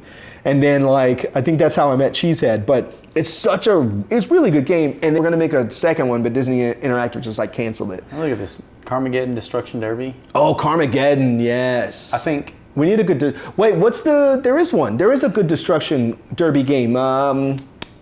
We played it. Cheesehead. I think Cheesehead knows what I'm talking about. No. Oh, Twisted Metal. One that came out. I remember boy. Twisted Metal though. That's classic. Twisted Metal 2? Wreckfest. That's what it is. Wreckfest. That's it. That game is really good. Wreckfest is really good, and it is totally like Vigilante 8. Yeah, that one was N64 also, I believe. Oh, is it? Vigilante. I never had that. I never had that game. Yeah. Twisted Metal 2. Vigilante 8, yeah. Is one of the goats of that genre. Yeah, Twisted Metal 2, for sure. It's a classic. That needs a remaster. Yeah. Somebody please, Sony. But Wreckfest is actually, it's like a full-on, it's all just crash-up derby, that's all it is. It's actually really fun, because there's racing and smashing and everything, and the graphics and the physics in there are really, really good. So, yeah, check out Wreckfest. I want to say, Spook, that maybe possibly it's on Game Pass, maybe. I think it might be on Game Pass, but I would check. Just look, but I think I know it's on Xbox, so you should check it out. Okay. We're on number 10. Buses and lawnmowers? Oh, yeah. 10. Boy. Who's your favorite video game character? I gotta go with my boy, my man, Solid Snake. Who again here we have a copy of the Twin Snakes for the GameCube. Yeah.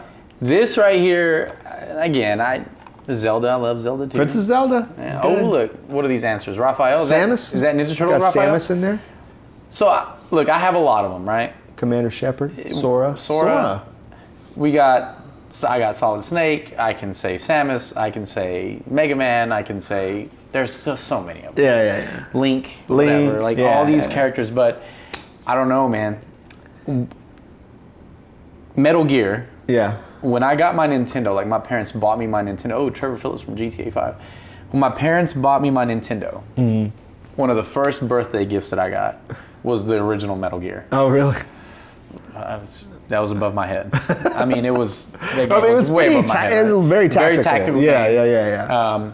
So like, my uncle bought it, and then I watched him beat it. I think he kind of bought it for himself. Yeah. Whatever. But that game, I just remember that game, Metal Gear. Yeah. And so then, when Metal Gear Solid came out, what was it, like 3 or 4 discs for the PS1? Like, I bought it and I was just enamored, dude. Yeah. Oh man, dude. Metal Gear Solid 1, 2, 3, 4, 5. Like, it's a shame that Marcus Phoenix from Gears, yeah. It's a shame that there'll never be another Metal Gear Solid because Hideo Kojima is no longer with Konami. Yeah, he's gone. It sucks, man. But that story, again, it's one of those games like Legacy and Lineage. Metal Gear's been around since the late 80s. Yeah. And I mean, the story's so rich. Yeah. And like I try to learn how to use him on freaking Super Smash Brothers. I suck. But That's right, he's in Super him. Smash. I'm a little nerd for this stuff. Like, Yeah. I try to find little Metal Gear memorabilia wherever I can find it. It's so expensive, but man. Love me some Solid Snake. Unfortunately, it's kind of sort of the same story because we're not going to see another Solid Snake, but we also will not see my favorite character, which is Cade 6 from Destiny. Ah. Yeah, he got killed off. They killed him off. They killed him off. I mean, I really like Nathan Drake. He's one of my favorites, but just when I first started hearing him talk in Destiny 1, yeah. I was like, wait, is this guy serious? Like, everything he said was just like he wasn't serious, Yeah. you know? And I was like, I like this guy. And yeah, the feels, right, Hammer Shot? Like, right after they killed him off, too, there was a new season that started, and they would run you through these missions, and there were missions where he was in it, and you'd be like playing, and you're like, oh, he's gone. Fighting back to you, you're like, I know you're not really here. Gone. Yeah, I know. It was so sad, but who is Leon Kennedy? Leon Kennedy. Wait, who is Leon Kennedy? I don't know. I don't know. Speaking of Nathan Drake, did you happen to watch the movie? Yeah, I own it. Did you like it? It's all right. I liked it. Yeah, I own it. I mean, for me, the reason why it's just like Resident Evil. That's what I was gonna say. Resident Evil. The reason why it was just all right for me is because there were so many things that were pulled from the game that I sort of expected it. Like the whole plane scene. That's straight out of number 3. Straight, like that whole, like, except for you play that scene in 3. So that was cool, and I kind of had seen that was going to be in the trailer. I was like, oh, they got that from the game. You know, I've only played one. What? Uncharted, and it's the one for the Vita. What? So I've never played the main. Are you serious? I'm about to stream because they remastered them for PS5, so I'm going to stream them. Did they? The ones that they remastered. 4 for the PS4, right? That's. What are you waiting for, dude? Well, you let me borrow one. Probably. You let me borrow one, and I played a little bit of it. I have all of them, I think, so. I've never played Uncharted. Dude, I'm Uncharted, man. Uncharted. All right, you got to play it, dude. All right, you ready? Yeah. Here we go. Number 11. What's the oldest video game you still play? Let's get some answers in here. Yeah. What's the oldest? Omarok, what's going on? I cut him off at the knees on this last one. Super Mario Brothers. Oh, look at that. Super Mario Brothers. Galaga, yes. Galaga. You still play Galaga, Valerie. Moody. Hello, Moody. Rad Racer. Ooh, Rad Racer. Rad Racer. I just played through the... Wait, hold on. What do you mean through the Mega Man games? There's like a lot of them. Ooh, Super Mario Dr. 3. Mario, Super Mario 3. These are good. Yeah, these are really good. These are really good. All right. We got to give your answer. Ooh, Streets of Rage 2. Streets of Rage. Okay, so right now, and again, I preface this by saying, like, as an adult, I'm going back and playing a lot of these games that I didn't beat as a kid. Right. So, like, I never beat Super Mario 3. Oh, right. A lot of the Zelda games, I never beat them, and I've gone back and I've beat, Link to the Past, and Ocarina of Time, and I love playing these games. So, I do play a lot of old games, but right now I am playing through Super Mario World. Super Mario World. Actively playing through it, trying to beat it, because it is hailed as one of the best video games of all time, right? Yeah, it's up there. It is. So I'm playing through it right now on my Switch, the Nintendo SNES Online or whatever. Oh, Online yeah. Not like classic physical, but I'm playing it, and man, I love it. Yeah? It's a great game, man. It's an awesome yeah, game. if you haven't seen this game, This is the game. Well, I think this is the trailer for it. I believe this is the trailer for it. I'm not sure. Yeah. So this was the trailer for the release on the Wii U, is what it was. Because they brought it back for the Wii U. I'm so terrible at these games, man. Oh, I love them. So terrible. I like playing them, but I'm so bad at platformers. I don't know what it is. So I think so what motivated me, besides the fact that, hey, I want to go back and play this game, what motivated me to really get into this game, I don't know if your community knows about them or not. I don't even know if you know about them, but there's this YouTube account. The dude's name is the Gaming Historian. And the guy creates the most incredible documentary style videos. And he did one on Super Mario World. Oh, yeah. And it was like an hour long. Oh, wow. But it's so well thought out, and he tells such a good story with it. And I'm like, dude, oh, wow. I gotta go play Super Mario World. Yeah. So, I mean, but if you look up articles on like greatest video games of all time, like this is usually up at the top. One of them. Like 5, like always, consistently, you know? Yeah. So for me, Skate 3. I'm not a big Skate guy. I still play. What's up, My Own Creation? What's going on?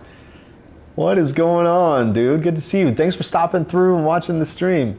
Skate 3. I still play this game. I was more of a Tony Hawk Pro Skater. Yeah, no. Once Skate came out, I was like, I'm done. Like, Tony Hawk, you're nothing to me. But I think my reasoning is like I absolutely sucked at Skate. See, I skateboarded. I was horrible at this game. And the thing about Skate was you had to do the motions like you were really skating. You have to, flip it a certain way, do a kick flip or jump and then do something, you know what I mean? And I have a friend who would vehemently agree with you on this. Because I'm like, Tony Hawk's Pro Skater 2, like that's it. That's the pinnacle of skating games. And he's like, nah, dude, that's garbage compared to Skate. And I'm like, Skate was just like, so Skate 1 was great. Yeah. And then Skate 2 came out. And the thing is I really like Skate 2, but unfortunately they brought Skate 3 back for what was it? It was for Game Pass. They brought it back and they put it on Game Pass. This brings me. And the reason I like Skate 2, hey Delio, what's going on? The reason I like Skate 2 is because Skate 2 was a bit more open world, and I could skate to the places where I wanted and just skate like I would in real life. Yeah. Just skate there all day and just go back and forth, get mess up, go back. That's what I did. Now you can do this in 3, but it's something about 2 and that vibe. I did get invited to the Skate 4 Discord, so I'm part of their Discord and everything right now. I got sent an email and got invited to their Discord and everything. I'm on the list to possibly get they sent out some like the betas and stuff. Yeah, the betas. I didn't get on the first list, but they did send a bunch out. But I am in their Discord and everything, so as soon as this comes out, I'm on it. Well, I know the game had this following, man. When they re-released or whatever, Tony Hawk Pro Skater 1 and 2, what's it, 2 years ago? Yeah. See, the realism is what I like so much. Well, that's what my buddy says. That's the difference. Yeah. So Tony Hawk Pro Skater is more like it's like arcade. It's like the NBA Jam. Yeah, I mean it's not skating, like right? what was it Skate or Die? It's not Skate or Die arcade, but it's a bit more arcade. A little over the top. You're doing all these insane tricks, and this is a little bit more realist. But Tony Hawk Pro Skater 2 was like my jam. Yeah. Did you play any of the new ones when they re-released them? Yeah, I bought it. Oh, you did? Oh, dude, oh my god. Yeah. Well, it's cool because it has all the old classics, original skaters. It has Nigel Huston or whatever. Which they have all the people in there too. They have they got as a matter of fact, what's his name? What's his name? The guy who ended up being a movie star, Jason Mallrats. Jason Mallrats. My name is Earl. I don't know. I met him. I took pictures of him. What's his name? Jason. You guys know what I'm talking about. He's like the coach. Jason Lee. Yeah, Jason Lee. Remember he used to have his own the Jason Lee skate shoes. Where were they? Who made them? Airwalk. Jason Lee was Airwalk. A pro skater. Yeah, dude. I didn't know that. Yeah, Jason Lee was like a pro skater before he, when he was in Mallrats. I think he was still skating when he was in Mallrats. Oh wow. Yeah, he was pro skater. He had his own airwalks. They were I remember the airwalks that he had. So yeah, monstrous skating shoes back then. Yeah, back in the day. Airwalk. But yeah, Kareem Campbell is in there. I think Daewon Song is one. I mean, you still get the main characters and everything. But yeah, Paperboy. Paperboy's awesome. But yeah, Jason Lee was a pro skater, dude. Had his own airwalks and everything, dude. That's wild. Yeah. You learn something new every day. Every day. All right, we are on to number 12. What video game are you ridiculously skilled at? And I would be honest with you, when I give my answer, I'm giving myself a lot more credit. I can't believe I'm ready for people to try to put me out to pasture. World of Tanks. Half-Life 2. Ooh. I was really good at Call of Duty. Gears of War. Ooh, I'm terrible at that. Gears of War. I was good at 1 and 2. Who's this? Yo, does he still break? Prime Enzo, Pac-Man, Rocket League. If you're asking if I still break, I do. Yeah, still he does. Break. L-Sauce. Yes. That's Laura from Lizard Lounge. Laura. Oh, really? Yeah. Yo. Yeah. Man, dude. They need to open. I know a place. Up. Yeah. Street Fighter 2, Tetris. Mr. Wapong, Tetris. I did beat my boss when I was DJing at this club in one of my first DJ gigs. Horizon. I did beat my boss at 7 of 7. What's up, 7? 0. Elden Ring. Tony Hawk 2. Man. Dr. Mario. We gotta stop with the Elden Ring. I'm not ready to talk about it yet. Okay, so you picked Call of Duty Black Ops Cold War. Yeah, that's what you're. An absolute animal at this game. Yeah. Yes. Yes. Yes. So I hated Call of Duty for the longest time, especially the original Black Ops. Mm-hmm. I don't know if it was me or, a lot of these TVs have like game setting now, video game setting, right? Where it takes all this stuff out. Yeah. So I used to get absolutely massacred at these games. And then... you're talking about competitive, like PvP. Competitively. I used to get absolutely annihilated, right? Mm-hmm. But then when Modern Warfare came out, was it 3 years ago? Mm-hmm. It's the same thing, right? Like I'm hopping on, my friends like, get new. I'm like, I hate it. Get it. And so like I get there and I'm playing and it's the same thing. I'm getting just worked, right? And I'm like, there's no way that I can be good at like all these Halo and whatever. Right. And then I'm just horrible on this. That's what I thought too. So then I fumbled through all my TV settings, and sure enough, there's like a game mode. Oh. And I turned it on, and you can see better and everything, and it's a night and day difference. Does it change like the lag, or is there lag? It's the lag. Right? It's the lag, right? So I guess these new TVs, to make them look so nice, there's all this processing and stuff that goes into them. Yeah. So then I get Modern Warfare, and I get all right at it, right? Yeah. I get all right at that. And then I was fortunate enough to get a PS5 on launch. Oh, yeah. And one of the launch games was Call of Duty Black Ops Cold War. So I pick it up, and at first, it kind of sucked. Because it's just different. The physics were different. Right. But then, boy, howdy. I fell in a pocket of just dominance. Telling you. And then in Nuketown 24/7, like I was on there, I was just doing the Lord's work. It was bad. Like there was... I know people have higher KDRs, but dude, I got 4 kids. Like I got a career and all that. But like I still just have 4 kids. Just 4. Yeah. Through the life of that, I maintain like a 1.5 KDR. To me, that's very impressive. No, I don't get paid to play this game. It's very impressive. Look at Illspook. Look, Is Frank's game Mario Kart? It sure is. Oh man, it is. Hey, so great game. So because so we have Mario Kart, we need to get another Mario Kart night coming up pretty soon. So we have Mario Kart night. Yeah. But I can't win the games because I will win all the games. I mean, this is a game that I get to talk trash. Yeah. I get to talk, okay, I'm good at this game. Is it Mario Kart? Yes, that's okay. I'm fine with that. That this is a game that I can say competitive I'm good at. On this. Yes. Let's not dismiss that. So my job, right? I don't know if you've seen, but I wear the helmet and everything, like full on, like a helmet. I have not seen this. Oh yeah, safety gear, helmet, racing gloves, racing jacket, full on. Like it's like I have a special stream set up specifically for Mario Kart. Like the graphics, the music, everything. Like Mario Kart has its own special stream. But I got to see this. Yes, and so we'll be doing it pretty soon. I have not seen this. Yes, we'll be doing it again soon. I'm gonna go get a copy. So, because hey, safety is paramount. Oh yeah, absolutely. And so since I can't, some banana peels and shells, you gotta. My job is just to cause havoc. Yeah. Right. And then sometimes K-Baby will have to remind me, like, Frank, you're in the lead. I'm like, oh crap. So I have to stop and let people pass me.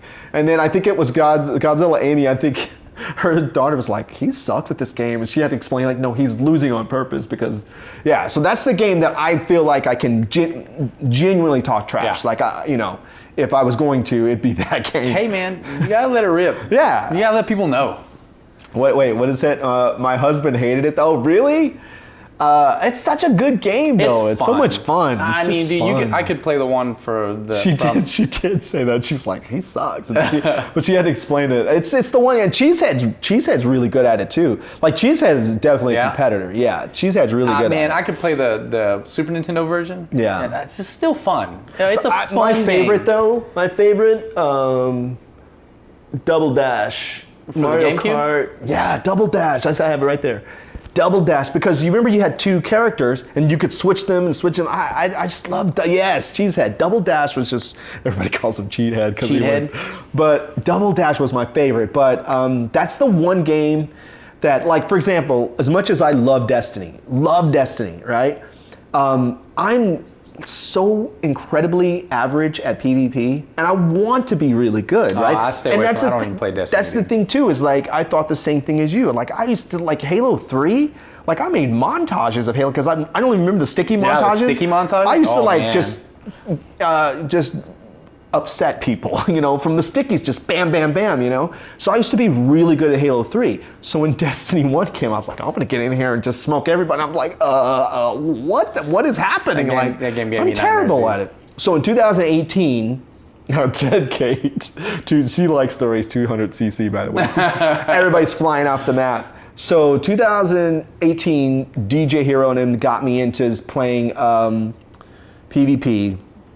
And then I finally got the feel of it. So now I'm like better, but like yesterday I was playing with a team, and like at the very first, games, I was like killing. I was like I was playing with a really good guy, but I was even in the top 3. And then I don't know what happened, but everything just went south. There was one game I had 0 kills, and even everybody was like, dude, what's going on? I'm like, I don't know, man. But another thing too is when you're playing the game, sometimes you have to do these bounties. So you have to use things that you don't really normally use, just to get these bounties knocked out, to get leveled up, to get a certain weapon, or get a challenge, or something done, you know. So it was just like, I was sad. And then I was like, okay, guys, this is gonna be my last one. And then I played it and I did terrible. I was all right, wait, I can't go out like that, one more. And then in the last game, top score, 3.4 KD, you know what I mean? Like, so I have those times when I'm like so good at it that I'm like, why can't I do this all the time? You know what I mean? Like, I mean, it was like nothing. I would just plod through that game, and everybody, they were, it's on video. They were like, like, did you hand the controller to your cat or something these last few games? Like, did you let your brother, like, what happened these last few games? Because like now you're like 3.4. But it's the problem is I just don't have the consistency.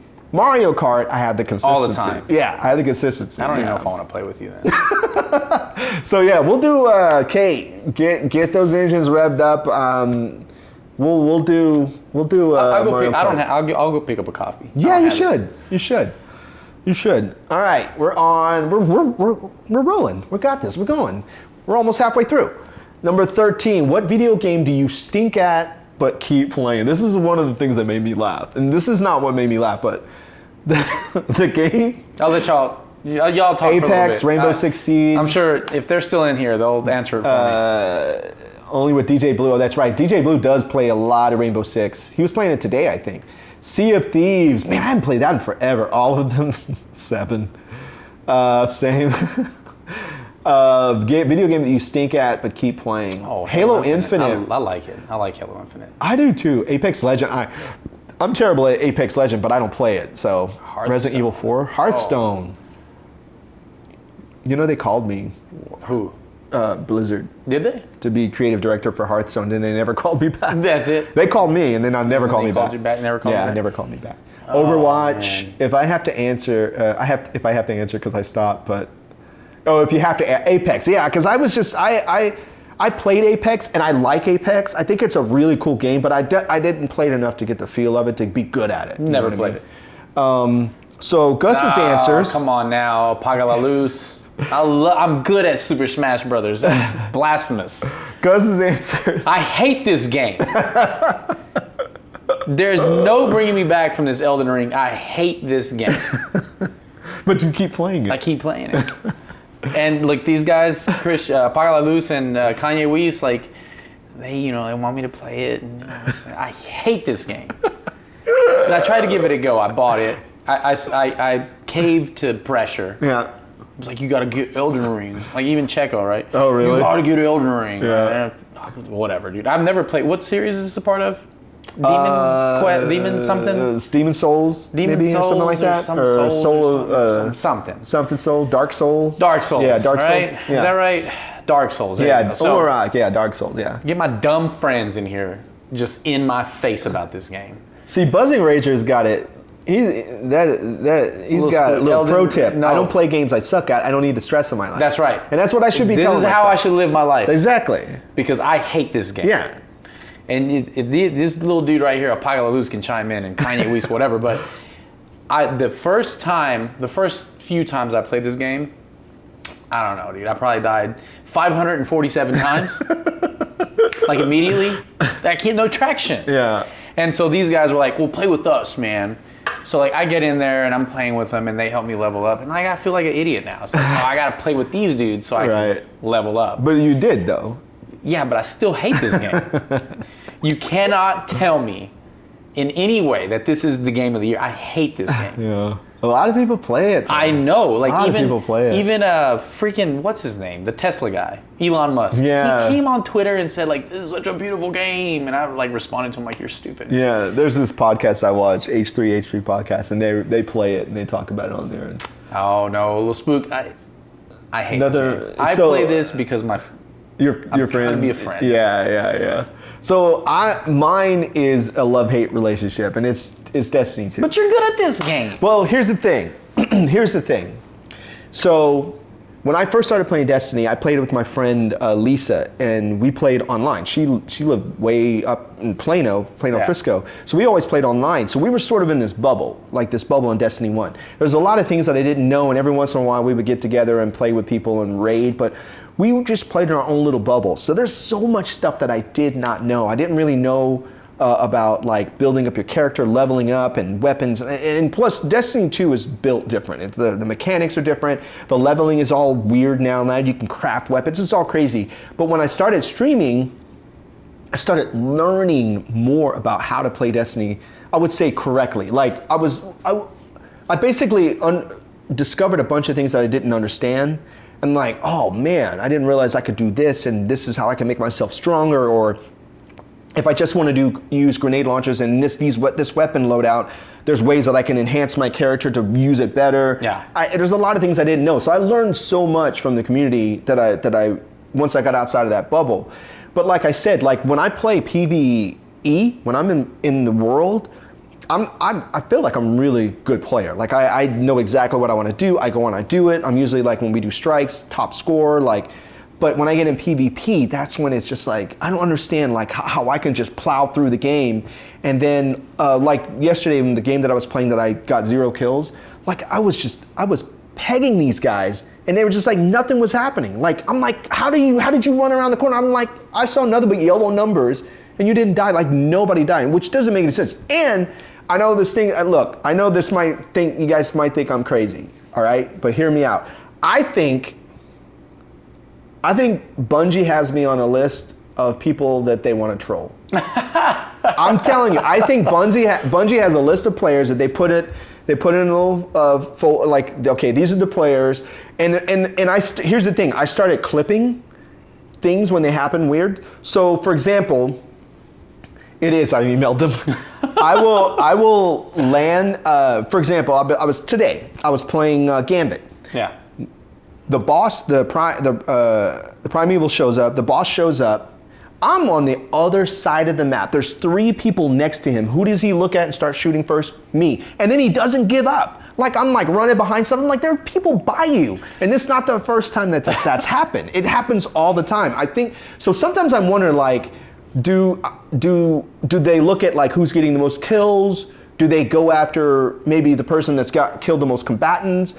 I don't know, but I'm like, and I'll bring up a sniper and point it, and then the enemy disappears and I'm like, wait, where'd he go? Like, I'm telling you, Bungie is trolling me.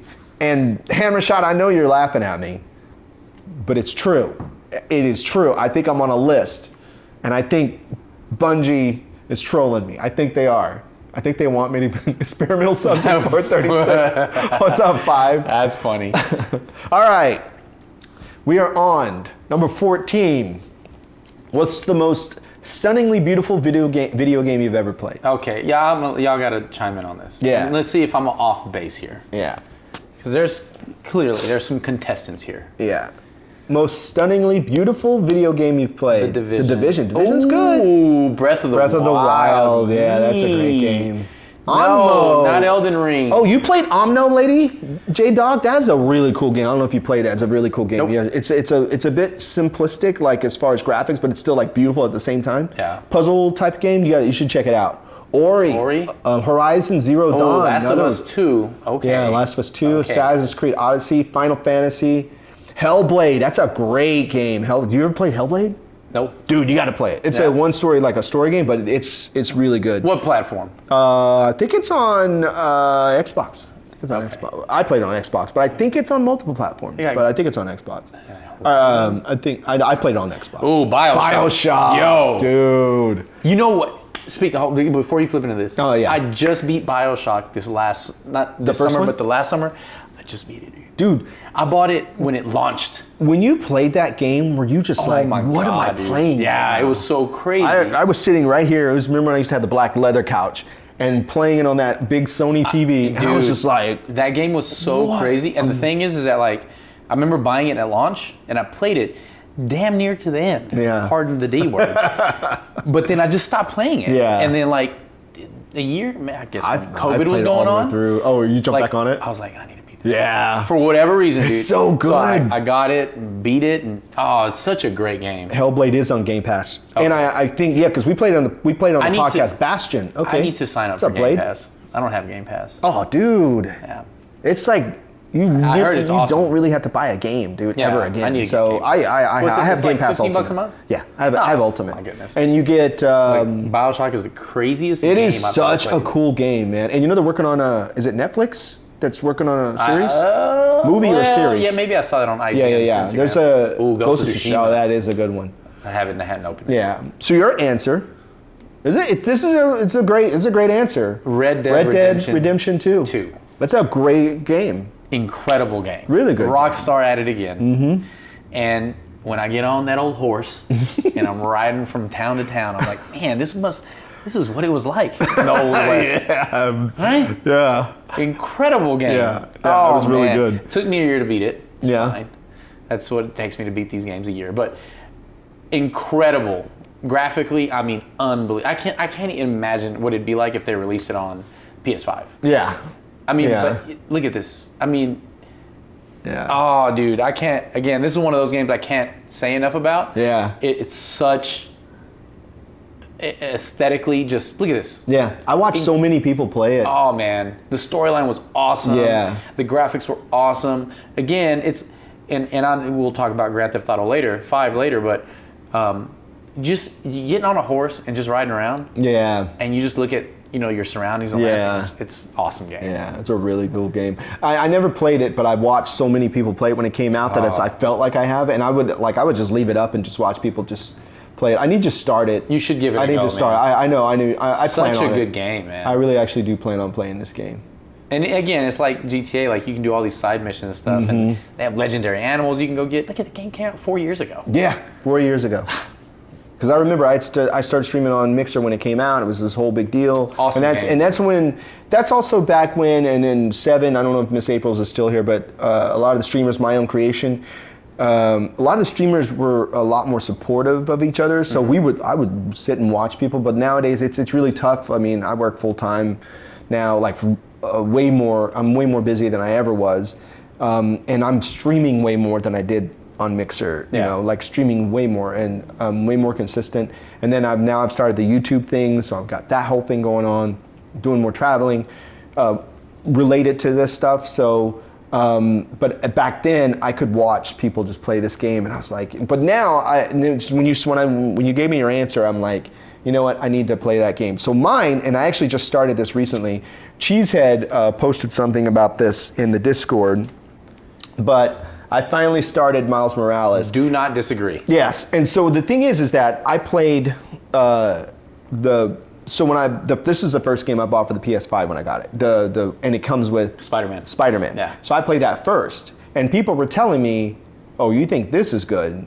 Wait till you play Miles Morales." I was like, "How could it be better than this?" And like, holy crap. Oh man, I did the opposite. Yeah. I played Miles Morales first. Well, see, I didn't play. It came out on PS4. The Spider-Man did, and I didn't play it. And I watched some people play it, but then I like stopped watching because I was like, I think I want to play it. And then I streamed it actually a few times. But you have this, but you haven't played it yet. But yeah, it's such like a great looking game, and I think like the story. I also like how they worked him into the first one. Yeah. Yeah, how they worked him in. And that's the thing. Like I said, I played Miles Morales first. Yeah. And then went back and played Spider-Man. Right. I was like, oh my. Yeah. I did that the wrong way. Yeah. But yeah, it's just like, I remember when I first saw this trailer, I'm like, holy crap. Yeah, dude. Yeah. And to me, you gotta play this like on a 4K TV. Yeah. Like you gotta get the most out of it. Yeah. I would play it on the PS. I played it on my PS5, and I have a 4K monitor that I'll be playing it on. And the thing too is that this is another one of those situations where you said, like when you were playing Red Dead Redemption, where you just get on the horse and just ride. Yeah. Like just swinging around, like through the city and everything, like just swinging around and just like, I could just do that all day. You can. And there's so many little side like things that you can do. Like you get these little, I forget what they were, man. But he would leave stuff behind. You had to find right, like side missions and all that stuff. Yeah. This is is one of the first games where I was like, yo, I want to do all that. Yeah. So I spent a lot of time after the story going around and getting all these little extra suits and stuff. And completing all these things. I still have to do. There's still a few things that I have left that where I get 100%. They're like where you need to fight.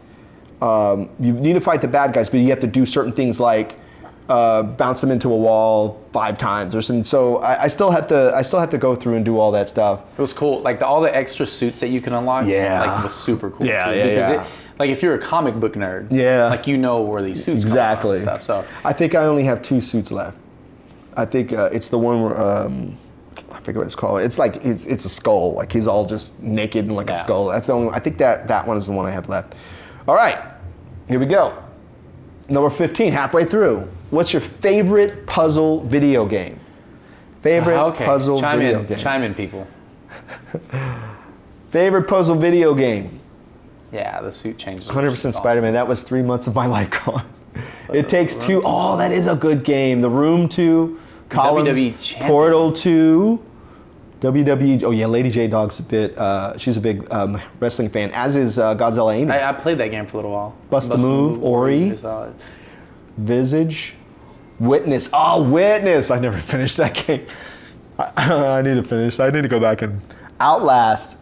The Brothers. Gotta go back to Dragon's Lair. Okay, classic. Man, you guys. Classic. Well, I feel real basic here. I know. Jeez. No, but that's a classic though. The one he chose, it's a classic. Tetris, right? Tetris. Gosh, I have not opened this up in forever. And if I can't, well then I can't. It's fine. Can you see this, everybody? It's Tetris. It's a copy of Tetris. Hold on. There it is. Not only is it a copy of Tetris, but this is my Game Boy. Look at this box. Look at this minty. It's like it's new. So if I'm playing Tetris, I'm going to play it on this bad boy. Yeah. But Tetris, dude, it's classic. Yeah, it is a classic. I mean, what are you going to say? Yeah. It's not a classic? I mean, it's awesome game. It is, absolutely. It stood the test of time. It has. I opened it. There's my answer. Went too far. There we go. Yeah, there's my answer. Tetris, I mean, come on. Yeah. And I mean, I'm sure a lot of us that are older-ish, right? I'm still young, but Shausto. What do you want to say? Can kind of relate that this was probably one of the first puzzle-style games that you probably encountered back then. Yeah, absolutely. I mean, for most people, I think it was. Yeah.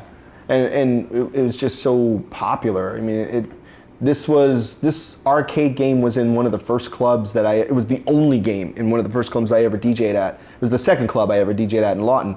They had a Tetris game in there. They did. They had a Tetris game in there. And it's a classic. I mean, it's a classic game. And now I have, what do I have? I got the the whatever that came out for Switch recently, like last year or year before or something, or whatever that was that came out, some Tetris something, and it's I think it's like PvP Tetris or something. You ever seen pro Tetris players? Yes. They're unreal. It's just crazy, yeah. Yeah, dude, but yeah, you guys saw the spoiler. Mine was obviously Portal 2. Never played it. What? Never. Oh my god. Okay. The chat can agree with me that you're missing out. I believe it. This game is so much fun, and I wish they would make a third one, but I don't think they ever will. But this game, so there's Portal, you should play Portal first, and then play Portal 2. Because you haven't played it either, Hammershot, but you did watch me stream it though. So you need to start a list. Yes, co-op Portal. Yo, make that list for me, little spook. It's free on Games with Gold. Okay. So Portal came out, and you had the Portal in and out portals. That's it, right? But then Portal 3 came out, and then they like kind of upped it. So like you could. I would say Portal 2 is a masterpiece. It is. Oh my god. I'm telling you, man. It is like Portal is a masterpiece, but Portal 2, what they add into the game to make it even more like to add to the puzzles is just I don't want to spoil it for you. It is so good. I actually streamed it. What console is this on? It comes out on everything, but you can play it. It's on I think isn't this on Games with Gold, or it's on? I played it on Xbox. So I played it recently on Xbox, but I bought it. So I swear I saw this was on something. But yeah, it's on Xbox. You can play it. You should play it, dude. It's like I got a list in front of me here. I got to play it. Apparently. And it's all physics based. Yeah. Right. So some of the puzzles that you have to solve are based on you jumping to an area or using gravity or physics to get to another area, but by using portals. But there's some other things that they added. Yeah, J.K. Simmons is in it. There's some other things they added in 2 that make the game, like take the game to a whole other level. Okay. I don't want to tell you what they are, but it's more than just in and out portals. And you have to, I'll just tell you this. You have to have things go in and out of those portals besides you to solve the puzzles. Okay. Yeah, it's just so good. And just to show some gameplay, I don't know. Let's see this. Oh, Valve. Okay. Yeah, it's Valve. Yeah. So it's first person. It's first person. Yeah. Right.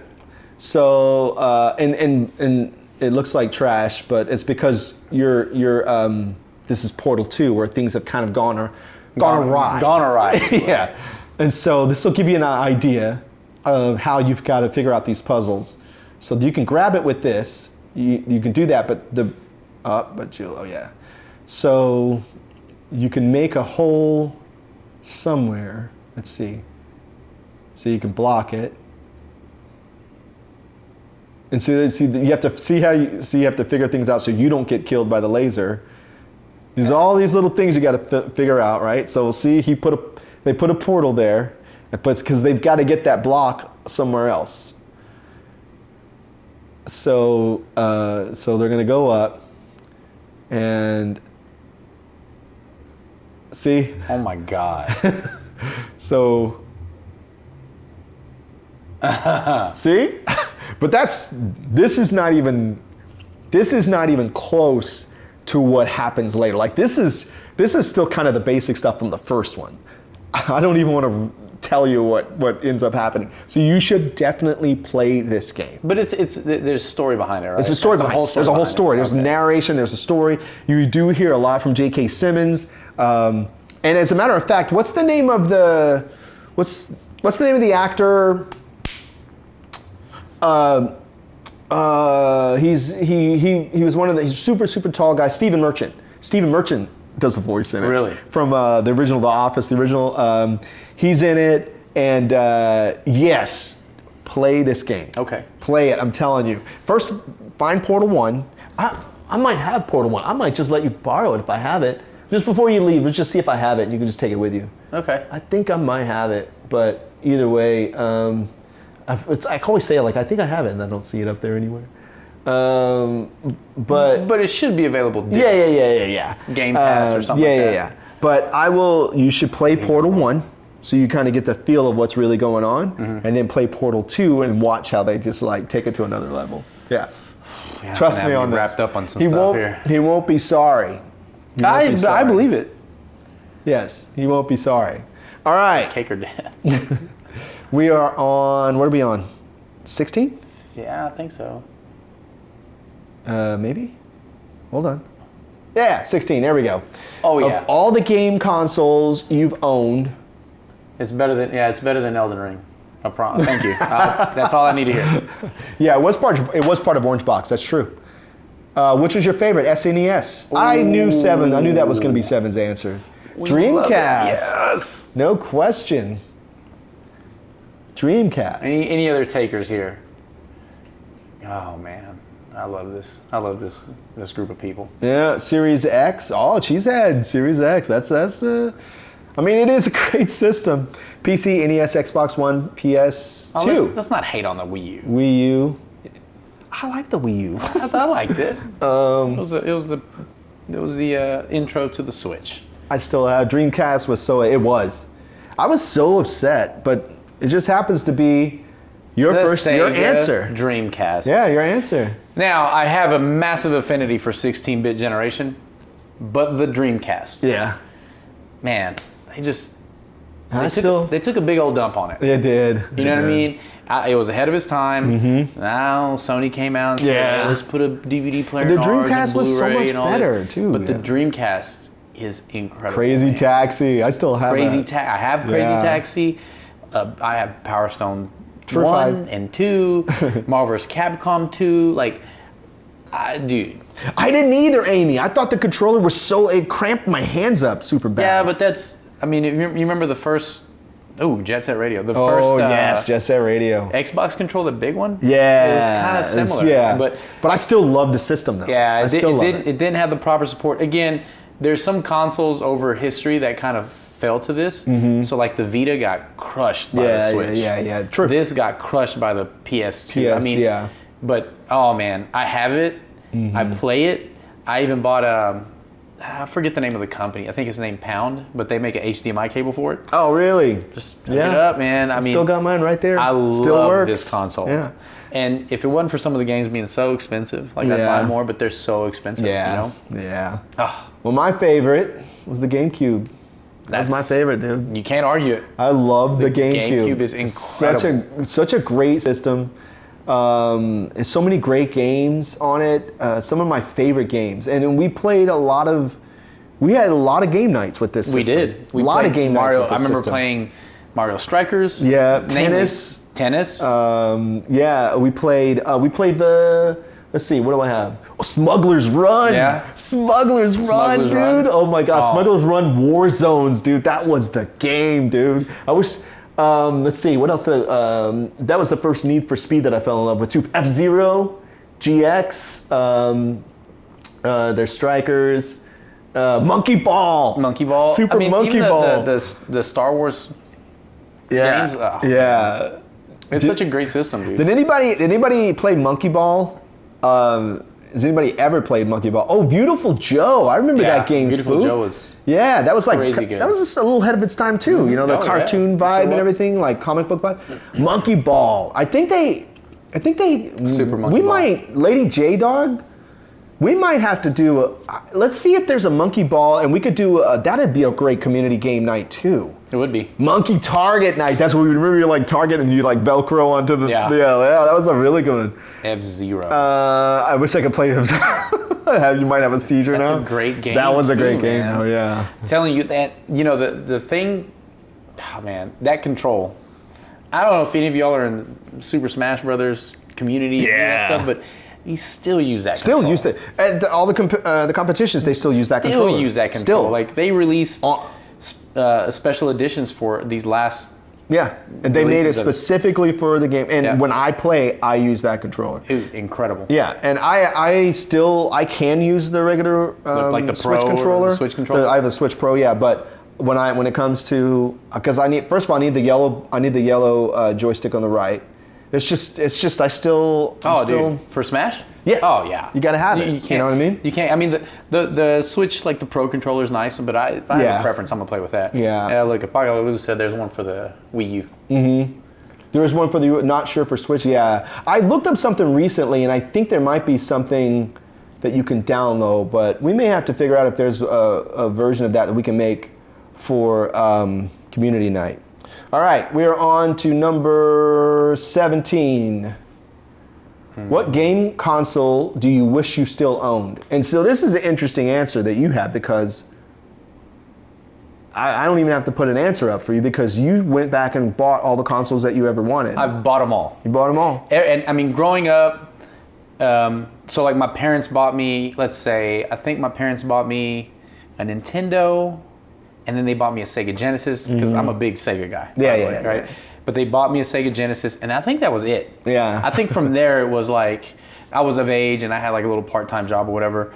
Then I bought like a PS1. Right. And then, so every time a new console would come out, I'd run it down to Funko Land, which you guys know is GameStop. Right. I would take the PS1, trade it in, and get the N64. Yeah. Trade that in, get the Dreamcast. Trade that in, get the next and the next and the next, right? So it's always hindsight 2020. That's what I did. I wouldn't have multiple systems. No, I wouldn't. I couldn't afford it. I had the one, right? Yeah, I was a kid, right? Yeah. Whatever, right? But these last 5 years, like I've gone into like deep collecting mode, and I've bought everything I ever had. Yeah. The only, if I had to say, I don't say I wish I still, because I could buy it, but like the Atomic Purple Game Boy. Yeah. Like, that translucent one, like I'd buy that. Yeah. Now, the video game system that I never owned, that I want to buy, that is just expensive, is a TurboGrafx 16. Oh yeah, TurboGrafx. That would grab I never that. had one of those either. But otherwise, I've bought everything that I ever owned. Commodore 64, man. I wanted one of those so bad. And my parents would never buy me one. They would never buy me one. But you know what's funny about that is my mom signed me up, subscribed me to this magazine called Enter. That was just all like computer programs, so like a lot of basic and stuff like that. And so I would learn all these computer programs, and then when we would go shopping, I'd go to Montgomery Ward's, and then like I figured out how to write a program that would just loop. Yeah. And so I would just type this mathematical loop and then leave it, and it looked like I had just, hacked Montgomery Ward's, and nobody knew how to stop it. All I did was press escape, and then it would end it. But then they would never buy me a computer though, because they were expensive at the time. They were crazy expensive especially for what you can get now. But my system that I actually wanted that I wish I still had was my Super Nintendo. I think like I had a NES, but I think this is the system. I mean, other than the Atari, like the 2600, as a kid, but I think this is the system that really made me. Made me call myself a gamer, because this is what I played Secret of Mana on. 16 generation. Yeah, this is the one that like I was just like buying games. But then again, when it came time to upgrade, I sold it or traded it in to get, because I couldn't afford to be buying games for two systems. I was like my 20. I was broke all through my 20s. All through my 20s, I was broke, and most of my 30s. So I remember this. My parents got me the Sega Genesis because, hey, marketing works, right? And you know how Sega was pushing the edgier, right, blood on Mortal Kombat, and they got my brother the Super Nintendo. Oh, really? And I just hijacked it. Just playing Sunset Riders and Lord knows what else on it. Yeah. Hey, Mr. and Mrs. LNE 213, and then what's going on, Epic Gamer? Happy Saturday to you guys. We're halfway through the show. We're on number 17. I think that 17 is the next one. Let's see. We'll find out. We're about to find out. I think we're on 18. We're on 18. What was your first handheld gaming console? Well, I think I blew it. You did blow it, because you talked about it a second ago. I talked about it. Yeah. But it was, everybody else getting in here, DS, OG Game Boy, original Game Boy. My first one was, the aforementioned. Yeah. Fat Game Boy. Atomic Purple Game Boy Color. And why would I get it, you say? Because Pokemon was all the rage back then. So I had Pokemon Red, and I'll connect this whole thing, but we had Pokemon Red, and if you know that, then you know that on the N64 there was Pokemon Stadium. Yeah. And you had the pack that went in the control, and that me and my boys, guys that I still hang out with today, and we play Smash Brothers or whatever, we did that. Sega Game Gear. That does count. 5. That does count. 5, by the way. That totally counts because I'm old, so Jimmy Julius, what's a Game Gear for the win? Game Gear, I remember that. Game Boy Advance. I still have Game Boy Advance right here. Yeah, I have a couple of those. Yeah. Japanese Game Boy Pokemon that a friend sent you. Nice. Original Game Boy. I had a Game Boy. You remember when I used to work at Match? Somebody stole it off my desk. Really? I think it was the cleaning people, yeah. Stole it straight off my desk. So my first handheld was Mattel Electronic Soccer. Oh my god. Okay. Okay. I mean, that counts. That counts. Okay, then I had the little Tiger Electronic one. Oh, that counts, dude. Then take it back. Okay. The Tiger Electronic. I had some of those when I was a kid. Yeah. That was the first handheld that I had. And see, it's Tiger Electronics games. Yeah, Tiger Electronics is crazy, but yeah, and it wasn't even graphics. No, it was little red dots, like yeah. It wasn't actual graphics, but it was game. You know what was crazy too is remember so they came out with a football game. It was the white one it was like 3 rows. So there was you had your line, 3 people, and you had your quarterback. And then when you hiked the ball, you had to try to run or whatever, and then whatever. But then the green one came out, and you could run backwards. No, you could run backwards, and I remember we were like, oh. I remember I probably had that original one. Yeah, you could run backwards with the green one. That changed everything. You know they brought them back out. Yeah, I know. You can get them at GameStop. Yeah. I mean, it was weird is. It feels like so much smaller now. Like when I see them, I'm like, were they that small when I was a kid? When I was a kid, it was like. Yeah, it just felt like this like huge like a giant toy. But I guess we were just kids. But I'm like, were they that small? But I wouldn't be surprised if they did make them smaller, But I don't know who's. I stand corrected. Yeah, Tiger Electronics for the win. Tiger Electronics. They finally added passing. That's right. You could throw it. Okay. We are on to number 19. What video game do you enjoy playing most with friends? Everybody let's see what you say. Chime in a little bit. Chat, what video games do you guys enjoy playing the most with friends? World of Tanks. Battle Reed likes World of Tanks. Stardew Valley. Okay. Phasmophobia. I see a lot of people playing that. Halo. Never played Phasmophobia. Oh, I've watched people. Shredder's Revenge. Oh, Shredder's Revenge. Have you played that? Yeah, I have. Yeah. Oh. Yeah. Rocket League. It was one of our games for podcast. See how Mario Kart. You beat it, right? No. You haven't? No, I haven't beat it. No. So I'll spoil this for you. I don't care. Yeah. I think it's Raekwon and Ghostface Killer do a song on this game. Yeah, at the No end. way. Yes, dude. You mean they didn't get Vanilla Ice? They didn't get Ninja Rap. Ninja. Oh, you know he's still doing that, right? Ah, you should. He was earlier this year. He was at. He did the song. Yeah, he was at a Comic-Con, and somebody videoed him doing "Go Ninja, Go Ninja, Go," and then I kid you not, he says, "Word to your mother." I kid you not. I'm gonna find the video and I'm gonna share it with you. Oh, the soundtrack is. If you're talking about Shredder's Revenge, the soundtrack is very aces. Yeah. Okay, my answer. So, your answer. It is Super Smash Bros. Ultimate. Now, here, for your viewing pleasure, I have a Japanese copy of the original Super Smash Bros. for N64. Look at that. There you go. You see that? Look at that Japanese box art. It's always better. Always better. The box is always better. It's always better. No. So, I don't want to get on an emotional tangent here, but so I'm big on nostalgia, right? Moment in time, whatever. But like with you, those game nights, you can't match those. No. This online gaming and stuff, that's great. But getting together with your friends, we were all lined up on the couch, and we didn't have room. We'd bring chairs in. I remember here we'd play the Wii. Yeah. Bowling or whatever. Yeah. You can't match. Those nights are unbeatable. Right? So Smash Brothers. It was Brothers, every week too. It was every Tuesday, every Tuesday or something like that. So like Smash Brothers. This is a different group of friends. Yes. But I've known these dudes since I was like a child. Yeah. And I'm 41 now. So I've known these guys for like 30 years. Let's just say, right? And we get together, if not once a month, maybe once every other month. And we play this game. And we're all grown men. Yeah. We don't care. We could play online, but there's nothing like getting together, ordering some pizzas. Yeah. and just playing Smash Brothers and trash talking. Yeah. You can't beat it. It's true. It's true. Yeah. It's a great game. I love it. Look, emotional tangents. Emotional tangents are what we do. She's not wrong. She's not wrong, dude. She's not wrong. That's kind of our thing, Godzilla Amy, right? It is. And again, I don't, like, I could get emotional about it. I don't want to. Yeah. But it is, you cannot, you can't replicate it. No. It's, no. Ugh. No. So my answer. Yeah. Which is also what we played. Yeah. We also played this back in the day. Yeah, we used to also play this back in the day. This was one of my favorite games to play with people. This is really this was the first real.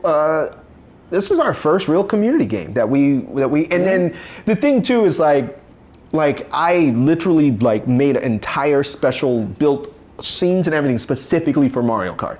Like I've got like you gotta let me know when you do this. I got a animating racing flag behind me. I got the logo. I full on like helmet, gloves, racing to everything. Like I'm not messing around. I gotta see this. It's just such a great game for everybody, and then everybody gets in Discord, so we get to hear everybody talking, and it's just a lot of fun. And then we have digital trophies. Yeah. So I actually put digital trophies in the Discord with people's names. Like their names and stuff? Yeah, their names and everything. Yeah. It's like, it is quite the spectacle, but it is. It's just so much fun. And I did, the funny thing about it is I didn't tell them that I was doing it the first time I did it. They had no idea. Like we're like, we're gonna have community night. Super cool though. Yeah, man. I didn't tweet it out because like some people will tweet things out, to like, hey, if you guys follow me and sub to me, I'll wear a race. I'm like, do it. Nah, it's just for the. Man, you just do it because you love it, man. And I remember Kate's response the first time I turned the camera on and she saw it. She was like, oh my gosh, I'm dead. But it's our thing, it's our community thing, and it's just a lot of fun. So that means we got to do it again soon. But it's fun. It is. That's the thing. And it brings people together. Yeah. And again, like I said, you can't really replicate those moments. I mean, you try, like, it doesn't happen, dude. I think the last time we did something like that was when DJ Hero and Bobo were in town. So Bobo was on a TV in here. I had a TV in that corner, but I gave it away, so I haven't replaced it yet. But Bobo was in here. I was at the desk, and then DJ was, he had like a monitor and he was sitting in a chair. So that was like the last time I've done something like that with people actually here. They came and visited from Arizona. But it's been a while since I've sat down with a bunch of people and had friends. And I did it like 2 weeks ago. Oh, really? Was it Smash? First we played Street Fighter. In which I beat everybody at least twice. And then we did Tekken, and then we did Smash. Oh, nice. Yeah, I can't play Tekken. I can't play Tekken at all. I'm terrible at Tekken. I got friends who are like, oh, just play Tekken. And I'm like, yeah, okay, guys. Yeah, I'm terrible at Tekken. Terrible. But anyway, you're right, though. Those are really good times. It's just like, you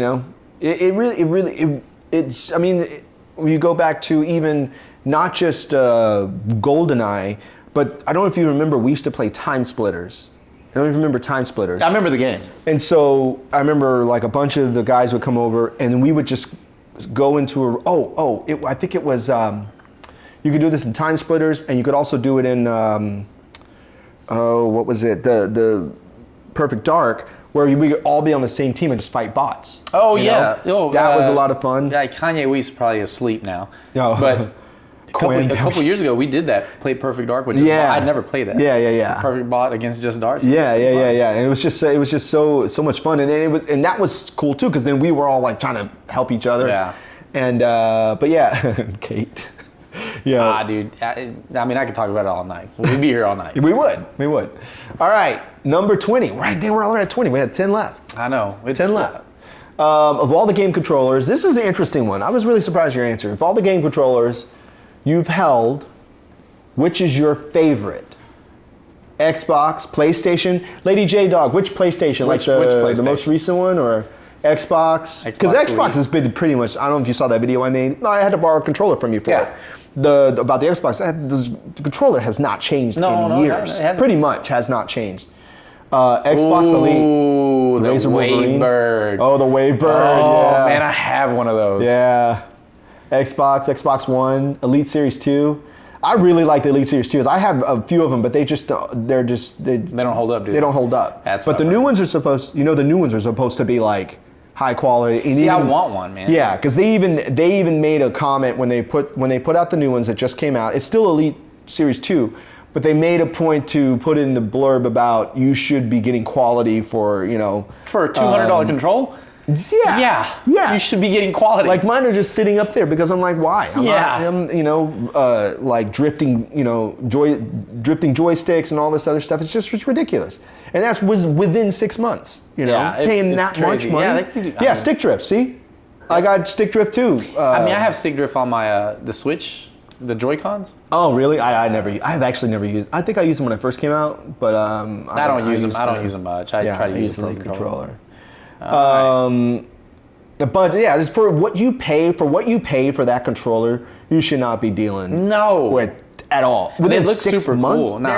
They feel really good too. Like I'm using right now. I'm playing with the Forza Horizon 5 controller, which by the way, Lady J Dog won and let me have. So thank you, Lady J Dog. Lady J Dog won it she won it in our podcast giveaway, and she was like, "I'm gonna gift it to Gomi." I'm like, "Aw, that's very nice." So thank you, Lady J Dog. But your answer, which I was actually surprised to see this. Your answer was the PS5. I'm sorry, the PS5 controller. Yeah. So I'm not a fanboy of any console per se, right? Like, if you ask me, like, I love the Nintendo. I think the Nintendo's built off of multiplayer fun and very lighthearted.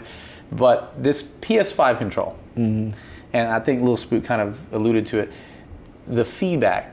Oh yeah. You've played with it. I mean, you have a PS5. So like, here's the best way that I can explain it. The tech in it's crazy. So like, if you're playing Call of Duty, this is what I tell people. When you play Call of Duty, there's trigger kind of like resistance depending on the gun that you shoot. Oh, right. So like, if you're shooting a sniper rifle, it feels like the trigger's very stiff. Like you gotta pull. Oh, like, so it changes. And then you pull the trigger and it pow. Right? Oh, wow. But then if you're shooting like an SMG, it's like light trigger, like you feel that resistance in the trigger. And that's kind of the best way that I could explain it to people. Again, a control is a control, right? So I'll play all these other games, but when I play like a Call of Duty, that piece of it really stands out. Wow.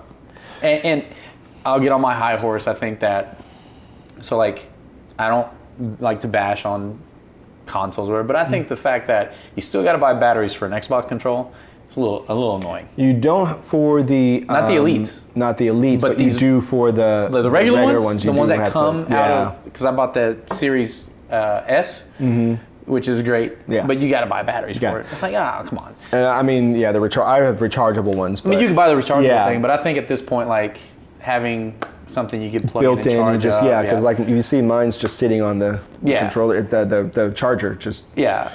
So I mean, I have the standard one that came with my system, but I bought that the midnight black one. So I'm actually gonna get the new one and do a review on it. I haven't got the new PS5 controller that's like. Oh, the Elite one. Yeah. Oh, I've heard that thing is crazy. Yeah, I'm gonna get it. I'm gonna see what it's like and. Let me know. Yeah, I will. I'm gonna do a video on it. Obviously, they're trying to compete with. Right, the Elite. Yeah. Which PlayStation never had that controller. No, they didn't. You'd have to go to a third party that would make sort of an Elite type controller. So my favorite. Can't argue it.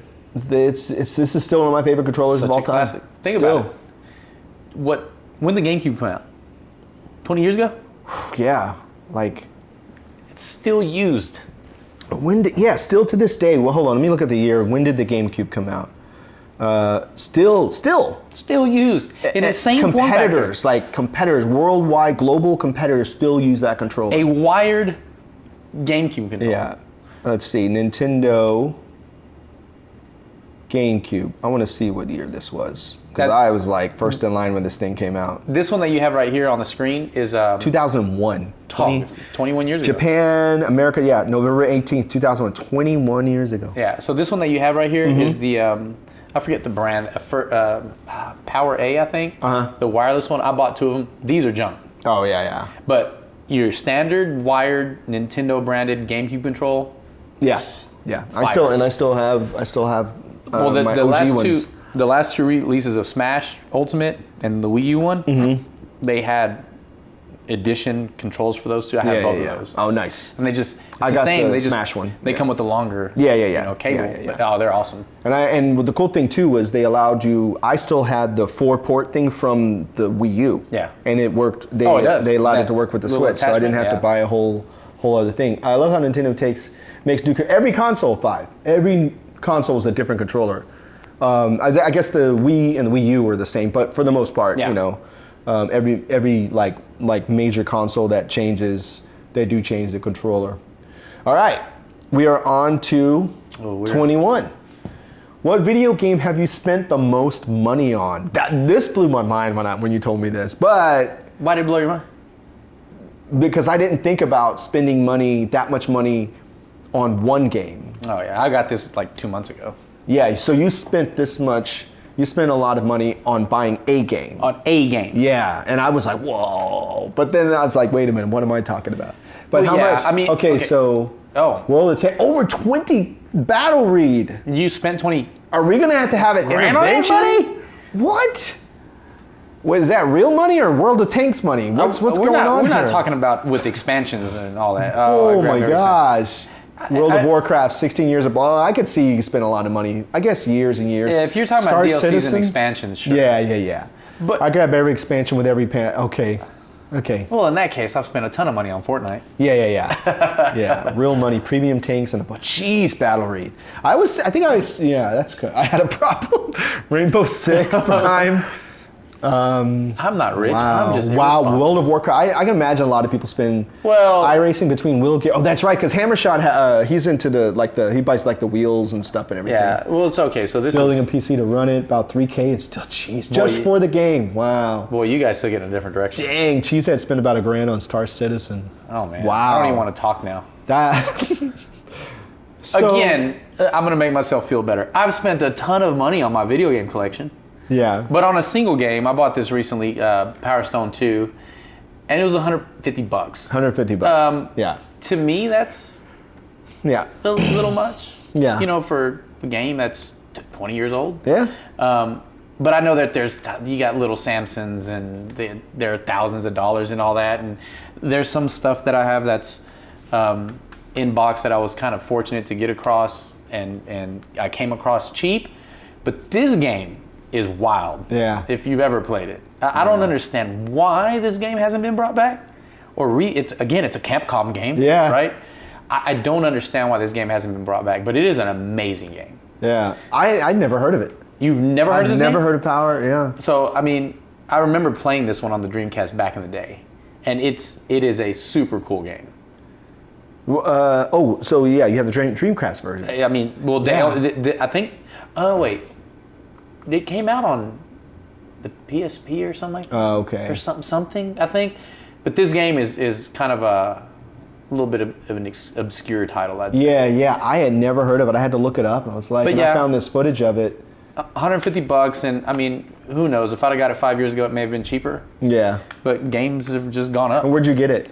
At Classic Gaming Fest in Austin. Oh, yeah, so it was, again, you go on to a gaming convention and to buy a game? Right, they're going to be expensive. What did I pick up for you in Boston? I think it was like Ribby, something. It was a limited run. Yeah. And limited run, if y'all aren't familiar with them, their whole thing is, their mission statement is like physical forever. Right. So they take games that were just only available digitally and turn them into physical. Yeah.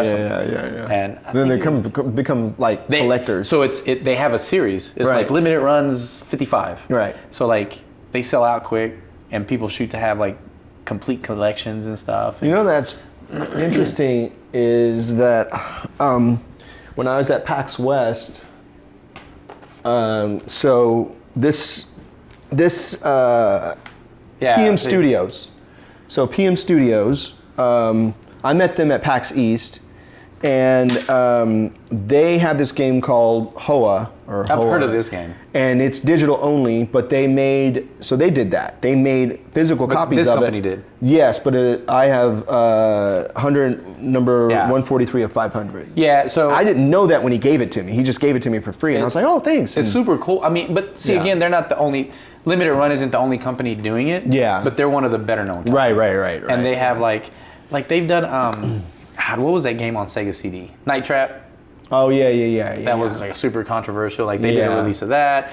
They did a release of like Double Dragon 5 and the Metal Slug. Like games that are digital, they put them and they become like kind of collector's items. Right. That's super cool. Yeah. So the game that I've spent the most money on is definitely Destiny 2. Not a surprise. Yeah. I buy every DLC every year, every season, and I don't buy like I know they make these little super expensive ones that come with physical things. I never buy those because I don't have a place to put them. Remember, I gave you all my stuff. He did. So I do buy like the top, whatever the highest DLC is. Like, so like the next one, this new one was like $100, and you get you actually do get extra stuff with it and stuff. But I just love this game so much. So I do buy, this is the game I've spent the most money on, for sure. And I think I may, I've been thinking about making a video about this game. The thing about this game is that I love this game, but I don't want to be a Destiny 2 content creator, because there's so many of them out there. And if I was going to do it, I should have done it a long time ago. But then again, I don't think I want to get painted into the corner, because like when I was on Mixer and I was going to people's stream, everybody kept saying, oh, there's Yogomi, he's a Destiny player or a Destiny streamer. And I'm like, I stream other stuff too. I don't want to be painted into that corner, but I don't mind. I'm proud that this is my favorite game. Like I don't mind like saying, hey, I love this game and this is like my game. And actually DJ Hero and Bobo, hey, what's up, Bald Legacy?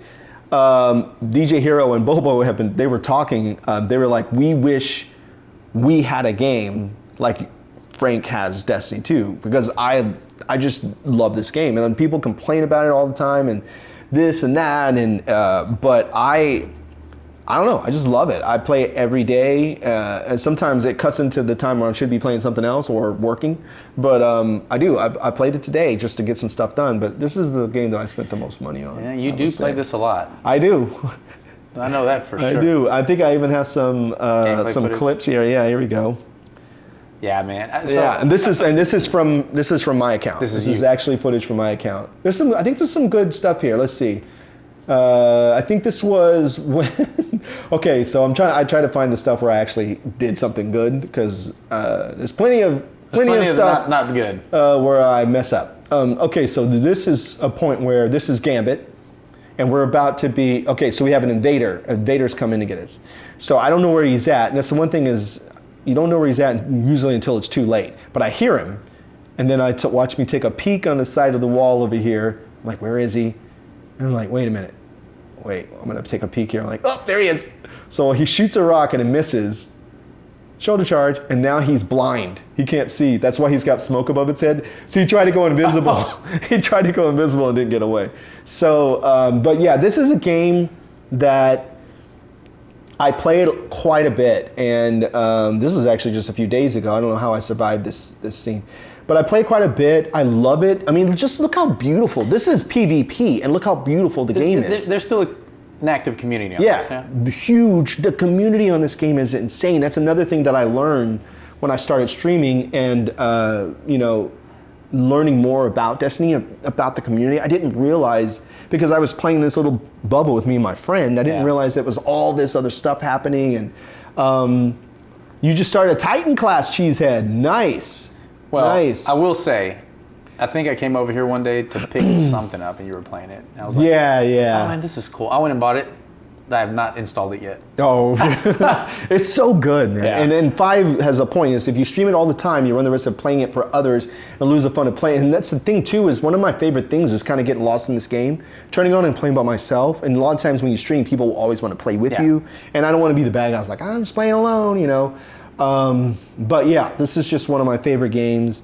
To this day, I still...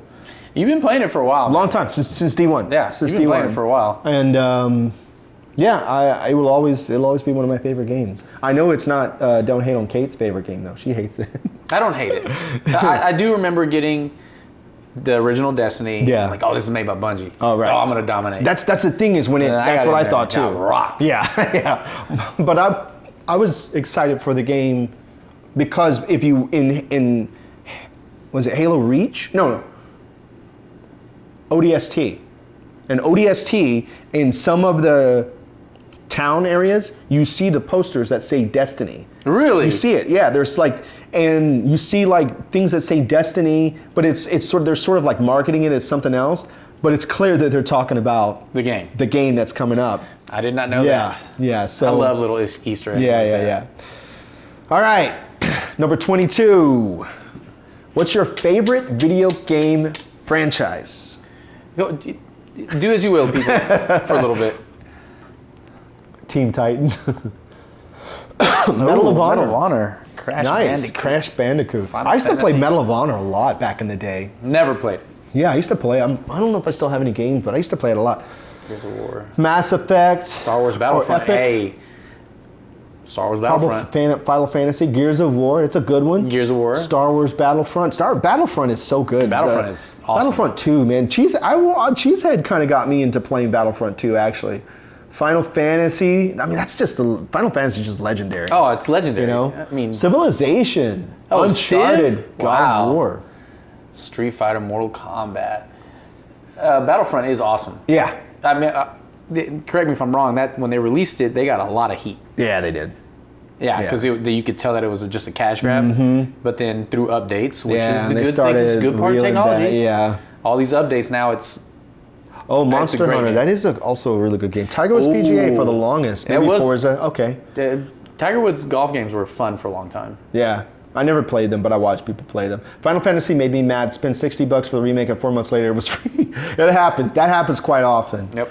So Fallout. That's another ruling. Really. I played. Never played it. What was it? Me, Bobo, and DJ Hero played. I want to say New Vegas, whatever. That's the first Fallout I ever played. Fallout 4 is the one that came out on Xbox One. Yeah. I think that's what never it was. So your choice was Metal Gear. Metal Gear. Oh, Metal Gear. You're all about the Metal Gear. It's just a big old lineage. Yeah. The big old legacy. And it's cool because 76. When you get into it, it's like the original Metal Gear that came out in '87. That wasn't like chronologically the first. Right. You know what I mean? Right. You got to go to Metal Gear Solid 3 Snake Eater. That's the first. Right. And then there's this very like Tarantino kind of, you know how like Pulp Fiction, the beginning's the end, the end's the beginning, and all this stuff. See, Phantom Pain gets a lot of heat though. Cheesehead. Yeah. People hate it. Yeah. And I love it. What's up, Dex? Dex is in the house. What's going on, man? Xenoblade Chronicles. Yeah, but no, like I said, it's one of those kind of like legacy games, and I've played it since I was a kid. Yeah. Just a really like the mind of Hideo Kojima. Yeah. The dude's a genius. What more can I say? Yeah, it's a great game. Great game. I played a few of them, not a lot, but I've played several of them. Yeah, they're Mine, Uncharted, dude. Uncharted. See, which is the one for the Golden Abyss? Is that the one for the yes, the Golden Abyss is the one that was for the handheld. PSP, the Vita? Yeah, the Vita. That's the one I've played. Yeah, Golden Abyss. Yeah, I do like that. That's the only one I haven't played. Yeah, but I played all of them. So, what is this? The chronological order that you have up? Sort of like. So really, the Abyss actually came out between Uncharted or after Uncharted 4 and Uncharted, but the Lost Legacy. But I played all of those. I own all of them, and then they just remastered and re-released. I want to say 4 and the Lost Legacy. So I'm gonna stream those games on the PS5. Yeah, I mean, and you know Nathan's out. Like there's no more Nathan Drake in this series. They may do the movies, but in the game Nathan is done. So Lost Legacy is where the girls came in. They were characters. In the other, what are the names? I forget their names. Naomi. No, I forget their names. But anyway, they were characters in 3. I think she was in 3 and 4. They get together, and then they take over. They take over the story, and then his brother shows up in 4. So they may. I don't know. They might make his brother, but I think there will be more Uncharted games, but it won't be Nathan Drake. Yeah. Did the first one? The first one was at 18. Wait. Hold on. That's not right. No. That Drake's those are like I think those are like the remastered ones, but the Drake's Fortune came out on like PS. Wait, I have it. Hold on. I have it. Let's see. PlayStation. Is it PS3? Uncharted, Drake's Fortune, PS3. That's the original one? Yeah. And it was...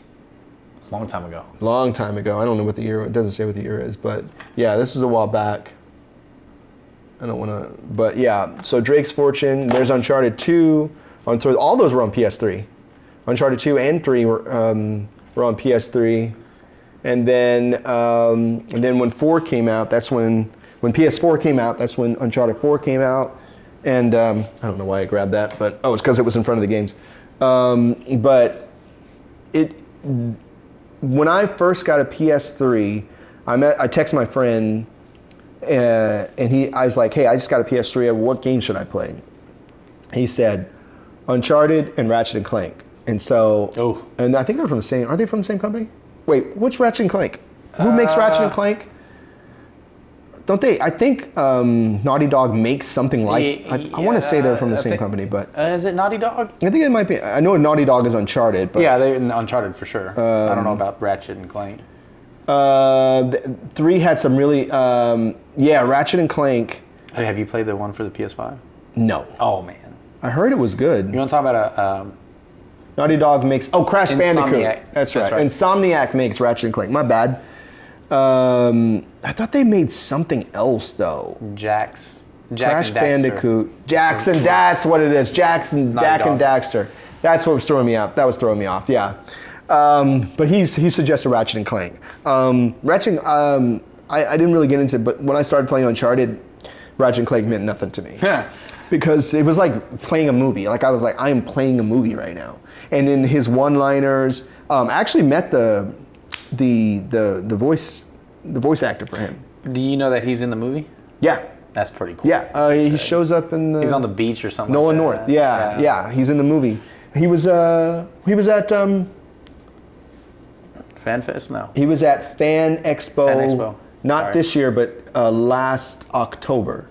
He was at Fan Expo. He was a guest there, and I got a really good picture of him too. Spyro.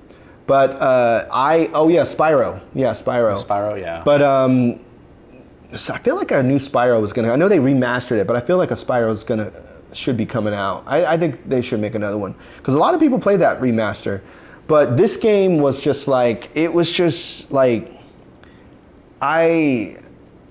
I just fell in love with the game. Fell in love with the story. It's a whole story. There's like cutscenes, and the games just get better and better. Like not just the gameplay, but the quality, the graphics as you go on. And then once you get to Lost Legacy, it's this whole open world vibe where like you and Nadine. That's her. Nadine and I forget the other girl's names. Nadine's one of them.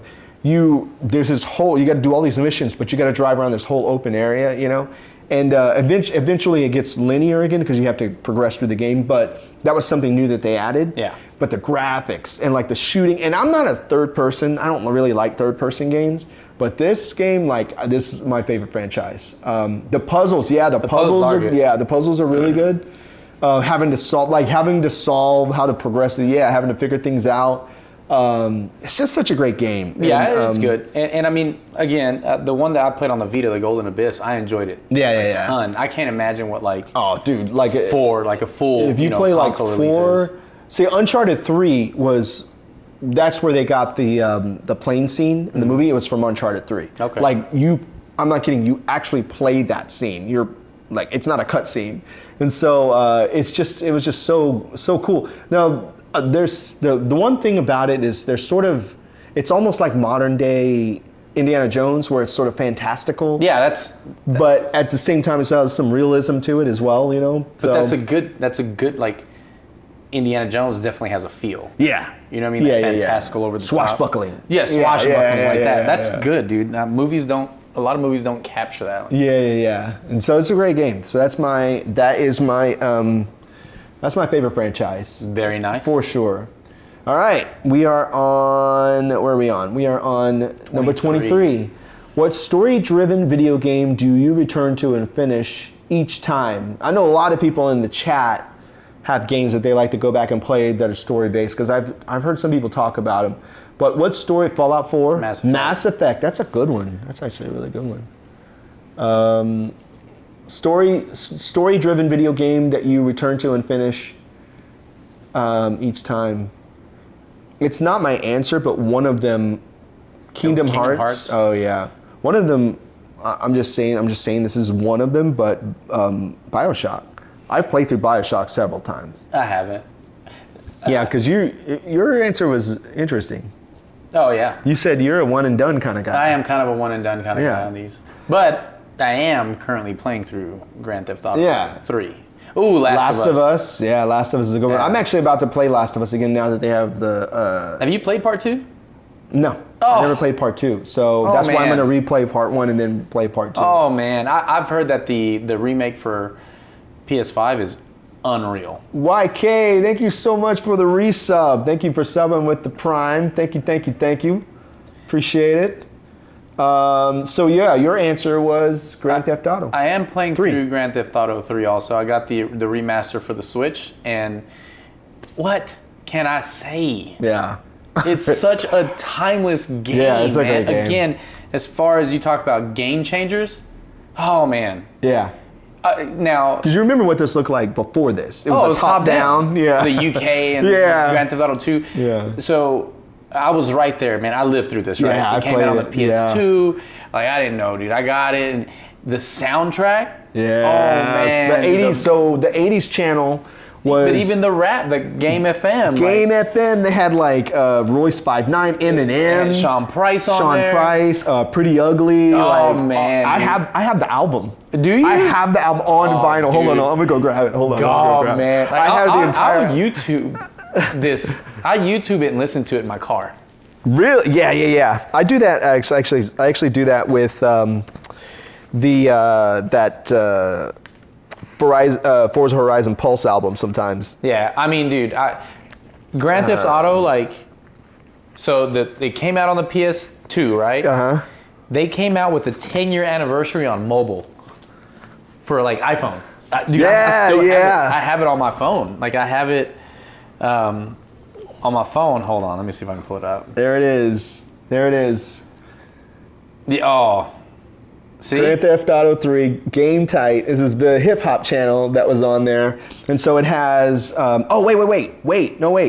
This is actually, hold on. This is the 12-inch. So this is just Rising to the Top and Spit Game. Rising to the top. Yeah. So hold on. This is just a single. So that means I grabbed a 12-inch from it. So the album is actually, let's see.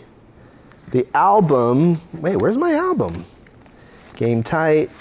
Here it is.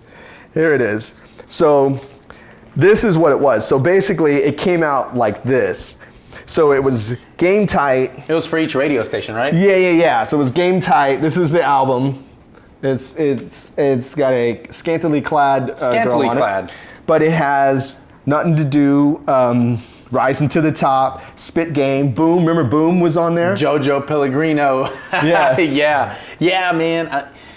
Let's see what else was on there. Stack G's Regardless. My Flow was tight. Because remember it used the sample from The Price is Right. Dun, dun, dun, dun, dun. My Flow was tight. Yeah. Dude. Scary Movies, Game Tight.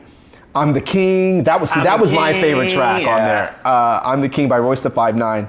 I hunted that 12-inch down because I thought it was really good. But yeah, Boom is on like classic. Boom, it's crazy. With DJ Premier. So yeah, that was and then the 80s radio station was the soundtrack from the movie Scarface. Oh yeah. Yeah.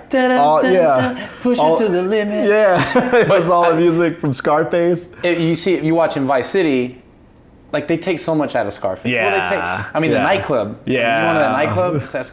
I can't. Yeah. It's too much. The soundtracks, and to me, like 3, and again, I know some people love San Andreas, but 3 and Vice City, I mean, those are the two. Yeah. I'm just checking the batteries. We're good. Okay. Okay, so mine is Control. Have you played Control? Nope. Dude. Never played it. Dude, this is, I like moody games, like weird games like this. And this game, it's really, there's some games, I'm playing a game actually right now that was on our podcast that has pulled me in.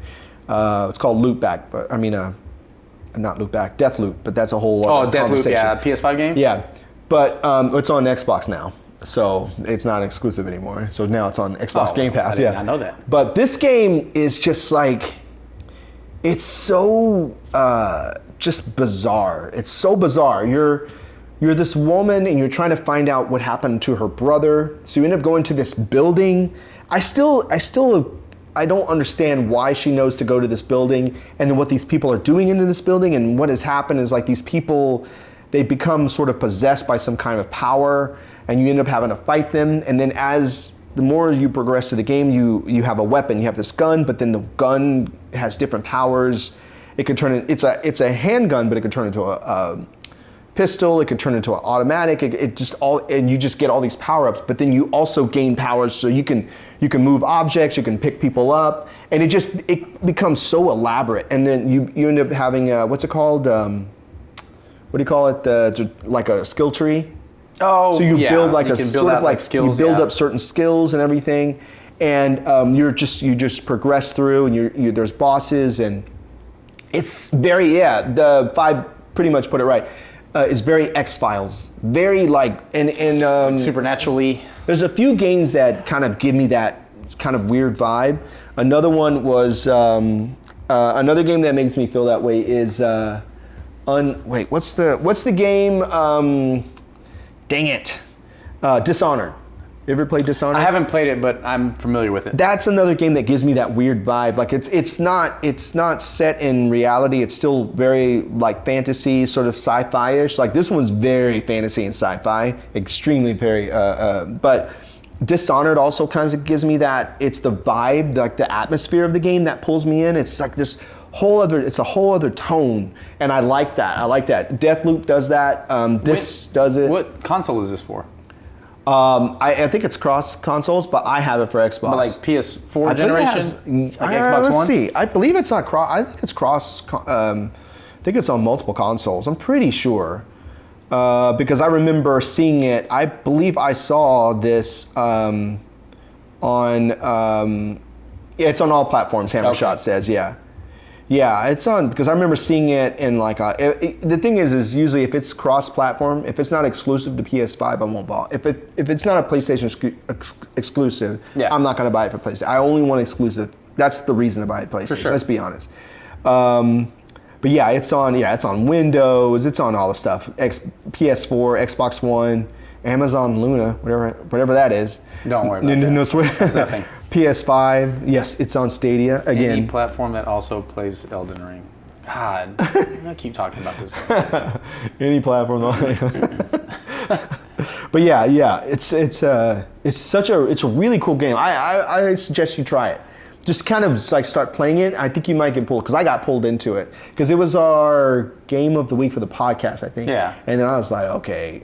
Every once in a while we get a game that like I like it, but it's rare that I get a game that I want to go back to. Like this week our game is Deathloop, and I definitely am like, okay, I'm gonna continue playing this game because I don't have it done ready. Our podcast is tomorrow, and I'm not finished with it, but I'm like, I can see myself playing through this game. And this is a game that I actually bought the expanded version, so I could start it over and play it again. Because I'm going to play through it again. I'm going to have to pick it up, maybe. You have to check it out. You're going to have me on a list of games here. I know. All right. We are on 24. We got 6 left. What's the scariest video game you have ever played? Scariest video game you have ever played? Anybody in chat? Chime in. Scariest video game you've ever played? Fatal Frame, Eternal Darkness, Spook, man. I still have my copy of that. Doom 3. Outlast 1. That actually. Turok the Dinosaur Hunter on 64. You know what, Battle Reed? That game always gave me motion sickness. But I played it. I still played it. I'm like, I don't care. Silent Hill, man. Silent Hill was a good one. Yeah, Mario Kart went at Baby Park. Hammer shot. Mario Kart went at Baby Park. Visage. I remember Visage and Cry of Fear. Yeah. Silent Hill. Okay, so your answer was... Who put me onto this game? Fear. Who put me on Did I put you on this? Yes. I did. Do I still have my copy? I wonder if I still have my copy. Or did I let you borrow it? I don't know. No, I bought my own. Okay. I don't know see if it I still up have there. my copy. Oh, it is right there. I see it right behind. Oh, there it is. Yeah. There it is. Yeah, I still have it. Yeah. Yeah. This game was scary. Yes. With the little girl. Yeah. I mean, there was times where you're walking down this corridor and you got to climb down this ladder. Well, there's nothing in front of you. Yeah. Yeah, and then you go down the ladder, and as soon as you turn around, like. Yeah. Oh, dude. The thing about it too is like the panic that you feel. Yeah. You can kind of feel like the guys with the guns, like just like. Yeah, and then you can slow down stuff. Right? Yeah. And you can shoot. So I remember playing this game. I don't know, what was it, like 05, 06? Yeah. Something like that. Something way back when. But I remember living in Carrollton and like playing this game in the middle of the night. This is not good. This is bad news. Bad decision. Yeah. Bad news, but the phenomenal game. Seventh Guest. I remember that. I bought 2 and 3, but Hammer Shot. I played 5 minutes of this and never touched it again. Why Hammer Shot? Because it was bad or probably scary. Yeah, probably scary. The graphics were way ahead of time because this is Xbox 360. It was very scary. It was 360. Oh, Yeah. dude, the game was very scary. frightful.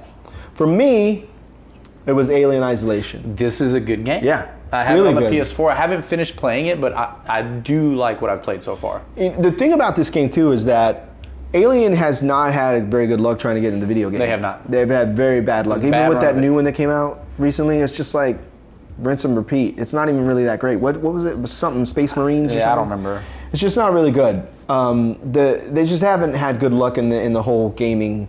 But this game, This was a standout. really good game. And I remember when I finally sat down and played it, I was like, holy crap, this game is really good. And I was like genuinely like frightened, not even just of the alien, just the people that were like, Yeah. you know, When you're like on the ship. yeah, and you're like dark and trying to stuff. find out what happened and to your mom and all this stuff. And it was just crazy, man. But I think definitely the scariest game that I played. I've played some other pretty scary games, and I think once October comes up, I'm gonna Night Trap. Night Trap. Did that right? I never played Night Trap. I never played it. Yeah, I never played it. No, the Alien Isolation is Yeah, it's a solid great game. Solid. It's a very, very good game. All right. Yeah, I agree, Cheesehead. Number 25, if you had to choose between a free system, and I edited this because before, when I first did this, the new Nintendo wasn't out, so I changed the system, but our answers didn't change. So if you had to choose a free system right now, Series X, S, PS5, Switch, or a gaming PC, PS5, that's the one I'm missing still, okay, gaming PC. I'm surprised a lot of you don't have gaming PCs. I thought most of you already had them. Look at this. Everybody. Gaming PC. Oh my. I thought everybody had one, except me, because I don't have one. I don't have. I'm not a PC gamer. Sorry. PC, no doubt. New Xbox, please. Okay, we got some consoles. I'm really surprised. I thought everybody already had a gaming. Series X, Jedi Spotty. I do, but free upgrade is. That's true. That is true, Omaraki. You're not wrong. That is true. Just missing a game PC. Can I get that PC with a 38-inch cheesehead? Bunch of PC snobs. Gaming PC, PS5s. I don't have one. Yeah. So. We both had the same answer. Good. We both had the same answer because even though I want the OLED Switch. I don't have the OLED Switch. I want the new Switch because it's It's good. I do want a gaming PC, but I don't. You know what I mean? First of all, I don't want a big chunk of whatever metal just sitting over there anymore. I don't want that. Yeah. I don't want, and this is something I was talking about in the podcast last week is when you're never done buying a gaming PC. Mm-hmm. You're never done buying it. You're going to spend the money on it. And then you're going to new card's out. Got to put in a new card. Yeah. So at least with a console, I'm capped and I'll just only spend the money on games. Because then you still got to buy the games and stuff for the PC too. So I just love consoles. They are great for VR, which is getting. And another thing too. That's another thing. So VR. That's another reason. Another reason why I wouldn't. I know. And I was thinking about that 5. There's another reason why I am thinking about a PC is maybe getting into VR a bit more. Now, they do make VR for PS5. And apparently it's supposed to be like getting better and better. The games anyway. Yeah. Have you ever used the original PSVR? I never played the no. My buddy has it, and it's like this mess of cables, and it's just it was a nightmare. I saw it. The Oculus, like the newer Oculus, is cool. Headset, plug it in. I played that, and that's what the new PSVR that's supposed to be. A lot more advanced. Yeah. And just one cable, plug it up, charge it. So that's what what I'm looking forward to. That, and I think that'll sort of be my entry into VR. It's cool. I mean, my kiddo has an Oculus, and I'm playing Beat Saber. But yes, I think I saw Miss April's play Beat Saber on one of those. Consoles are great, but if I have to choose one of those PCs, I get it. PC is more versatile. Because you can do more on a PC, but if I'm just talking strictly gaming here, like talking strictly. The Quest 2 can connect to your PC wirelessly now. Oh wow, VR with horror games is insane. I've watched some people like I don't need it. Freak out playing horror games. Like I don't need freak out. Like there's actually some videos you can go online and find these videos of people like literally like losing their minds. Losing their minds, dude. I'm like, but the thing is like that's kind of what I want though. Yeah. I mean, that's what I want VR to be. I want VR to be where I'm like, there's reasons where things are broken in here because I really thought that I was fighting aliens. No, it knocks something over. I don't know. I don't need that kind of fear in my life. So. But. I mean, I have a regular Switch. Yeah. And I've pre-ordered the new, Scarlet Violet, whatever. The new one is coming out in November. Yeah. The OLED one. So. Yeah. And for me, again, gamer, not really a PC gamer. I've always grown up console gaming, but the just the convenience of the Switch, man. Yeah. Taking it places. Travel. I'm so mad. Like how many times I've traveled. Like, why didn't I bring my Switch? What the heck am I doing here? Yeah. Like I was like, you could take it everywhere. You can take it everywhere. Everywhere. Put it in a little case, and you don't. I don't know if I ever told you. It's actually on. I Instagrammed it, but I was flying back from Chicago a few years ago, and the guy, they had messed up my seat. They changed my seat and put me in the back of the plane. Oh, good. Yeah, and I had, of course, I couldn't fly. I was business, so I had to fly wherever, So they put me in the back, and the guy they sat me next to had a Switch, and he had Mario Kart. Oh, and so we played Mario Kart against each other. I was like, the odds of that happening. And then I handed the phone to the lady next to us, so she took a picture. She was like, oh my God, that's so cute.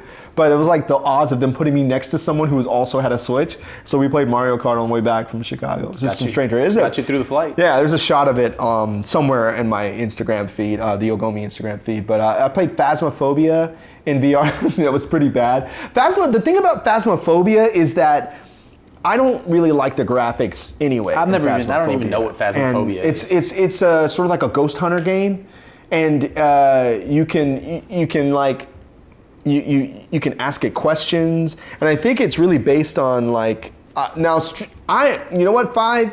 I actually wouldn't mind having a Steam Deck. I actually would. Have you seen that? It's like Steam games, but it's on a handheld. Big. Yeah, I still wouldn't mind having one though, because then that will kind of give you my PC gaming. Yeah. Yeah, true. That's the thing, without having to get the PC. That's true. So I don't know. Maybe I should try and order one and try and get one, because I think they're hard to get. Are they? I don't think I thought they were kind of hard to get. I mean, maybe the first pre-orders. The pre-orders they started coming in not too long, but I think they're a little easier to get now. Resident Evil 7, Biohazard, PSVR. I noped out after 90 minutes. You're like, I'm done, huh? So yeah, I'm ready to do VR to where I'm like dripping with sweat. Yeah. And like balled up in the corner. And yeah, that might be dangerous. Yeah, that's what I want. It's not much bigger than the Switch. Okay. Oh, okay. Because once I saw some at. I thought they were larger. No, I saw some at. There was a Steam Deck, and then I saw there's this Chinese company that was making sort of like a knockoff version of it, and it wasn't really that big. It was like Switch size. So yeah. All right, we're getting close to the end, peoples. We're on number 26. What video game was ridiculously difficult, even on easy setting? Ooh. Chime in, please. I want to hear what y'all think. Make sure ridiculously difficult game. Oregon Trail. Oh my gosh, you're so right. Ooh, Ninja Gaiden. Ninja Gaiden, dude, that game was like hard for no reason though. For you, Sekiro. I never played that. I've seen it, but I never played it. Ninja Gaiden. I said Gaiden, but Ninja Gaiden. Oregon Trail. Ghost and Goblins. That's the throwback. I know what someone is. Oh, what? Who? Do tell. Do tell. Teenage Mutant Ninja Turtles, Cuphead, that swimming that level. I've heard Cuphead, yeah. Oh, Super Meat Boy is a good. Yeah. Cuphead, Super Meat Boy. There you are. Too. See? Yeah. So for me, it's any Mega Man. Yeah. Any Mega Man. Yeah. We gotta stop talking about Elden Ring. I don't like it. Sinistar. Oh my gosh, dude, Dennis the Menace. So, but yeah, he picked Elden Ring. Mega Man. Yeah. Mega Man. Yeah. So this is just commemorative, right? Newer, but commemorative Mega Man 2 and the Wily Wars. Yeah. Mega Man 2 is my favorite in the entire series. Yeah. But it is ungod hard. I mean, it is those games are ridiculous. Yeah. I think I played Mega Man like long time ago. I haven't played it like recently. Well, I was a kid. I was a kid. I don't know, however old I was. Let's just say 8. Right. Trying to play Mega Man 2. No way, Jose. So I went back about 5 years ago and beat it. So this is here's some gameplay. This is Mega Man 11, which phenomenal game. Yeah, and it looks really cool too. It's a really good game. It's on the Switch, and they're supposed to be making another one, I believe. Yeah, I heard that actually when I was looking this up. See, 30 years. But now since 1987. That's wild, dude. Yep. Mega Man 11. And didn't they have a cartoon for this? Ooh, I don't know about the cartoon. No? But maybe I overcomplicate them. But if you start thinking logically, right, with this game when you're playing against the bosses, you're going to beat a boss, you're going to acquire a power that's usually strong against another boss. Yeah, there was a cartoon. No, there was? Yeah. So like that's kind of the key to these games. Right. So like if you, I don't know, let's just say, electricity is strong against water. Right. Or whatever, right? Right. So if you defeat a boss that has some sort of electric power, then you turn around and go beat the boss with the water power. Right. And that's kind of how you make it through these games. But boy, they are tough. Yeah. You got to be accurate. Yeah. But and I think where they get you is your anticipation. You know, your timing has to be crazy on point. Yeah. But Mega Man, I mean, like this one, I had a ton of fun playing it. It was one of those situations where I got partway through and I was like, all right, I'm putting this back on the shelf. Yeah. And then I started playing it. Yeah. And I beat it. But whatever. Well, people have already pretty much said the one that I'm going to say, and it is definitely Cuphead. Like, I put this game on easy. And think about it, I got this game because, again, I'm not good at platforms, but it was like there was so much buzz about it, about how great it was and the style. And I was like, hey, look, I actually like the style. And I was like, all right, I'm never, ever going to play that game, ever. I never played it. Yeah, do yourself a favor and don't. Okay, good. Because you will be so incredibly frustrated. This game is a great game. Don't get me wrong. It is a really good game. It is so difficult. So incredibly difficult. And I had it on easy, and I'm like, why is this is easy? Like, it is so hard. I just couldn't, I tried like to kind of like, I don't know, I just feel like I tried, but I just could never really get and then when you get to a boss, I was like, forget this, man. Oh, never played it. No. Never ever played but it's I think we have gameplay? We do have gameplay. Or at least we have a trailer. At least, there we go. There's a cartoon for it. On Netflix. My kids love it, or my son anyway. But look at that. Oh. Yeah, it's all this classic styling, like hand drawn animation and everything. It looks awesome though. Yeah, it's a great looking game. It's really a great game. Don't get me wrong. It's an insanely great game. You sure I don't want to buy this? You probably do. It's so difficult. It's a really good game. I shouldn't be like. Visually is awesome. It is. It's an amazing, and just look at all this stuff going on, and like the timing. Oh man. Yeah.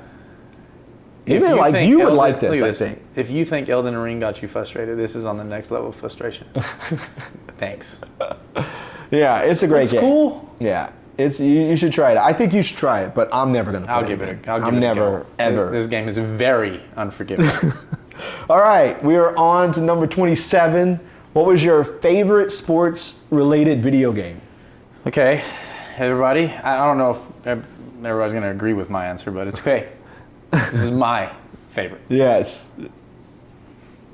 Triple Play Baseball, MLB The Show. Oh, Mario Sports. Oh, Triple. So I really did like MLB The Show. We like it. I did the show. I heard it's good. Yeah, I heard the show's good. I played it on PS3, I think, and I used to sit there and just like veg out and just play the show like NBA baseball Jam. game. NBA Jam, Ken Griffey MLB, NHL 18. Oh, PGA. Oh, Mad 93. That's very Super Blood Hockey. So you heard of Super Blood Hockey? Yes, That's I never played title? it, but my friends had it. Yeah, Blades of Steel. Okay, here we go. All right, you ready? NBA Street Volume 2. NBA Street Volume 2. I love that you still have these games, man.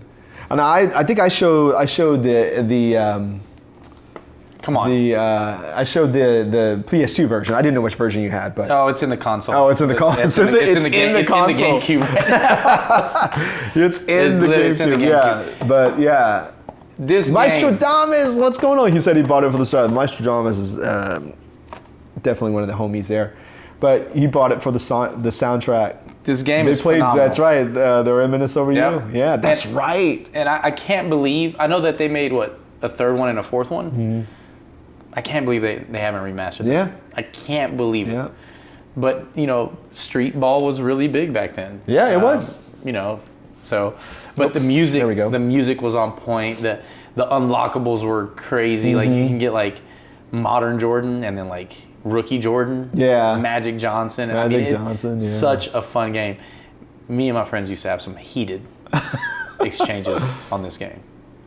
Look at that. Yeah. Ah. It's such a freaking fun game. Yeah.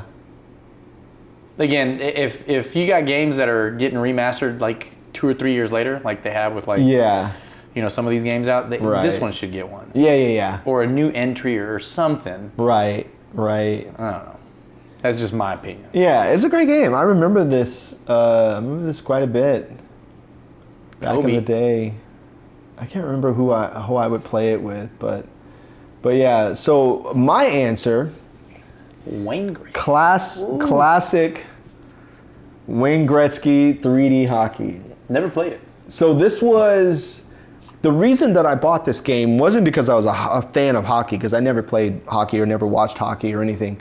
The reason I bought this game is because this was the first, I want to say this was the first multiplayer game where 4 people could play that came out for the Nintendo 64. I did not know that. So I was like, I need to get a game. And this is when I was still in Oklahoma. So I was like, I need to get a game so we can get everybody over here to play games. And so I bought this. And to this day, my old skater friends talk about like how much fun we had playing this. Yeah, we used to play it, and it was really cool too because I actually learned quite a bit about hockey playing this game. I didn't really know a lot about hockey. Like I learned what a hat trick was. I didn't know. I was like, hat trick? Why do they call it that? But this was the first game that I bought for the Nintendo 64 where 4 people could play, and it was like.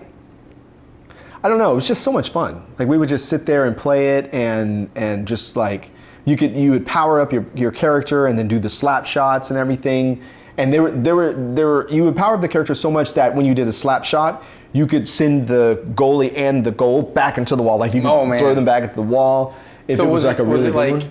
Like simulation? Or It was kind of like over sort the of top? simulation, but there were some over top moments. But it was really more simulation, and you had real teams, real players. I was always the Chicago Blackhawks because I just have roots in Chicago. I couldn't tell you the first thing about the actual team, but since my roots, I was like, all right, I'll just be them. So we played it, and it was a lot of fun. But I actually did learn a lot about hockey playing this game. It was a lot of fun. Like me. It was Everything really I know game. about cars is from Gran Turismo. And then here we go. Here's some gaming footage of this is it right here. I wonder if they'll see. I don't remember what the footage. I wonder if they'll show one of those like powered slap shots. Do you remember Mutant League Hockey?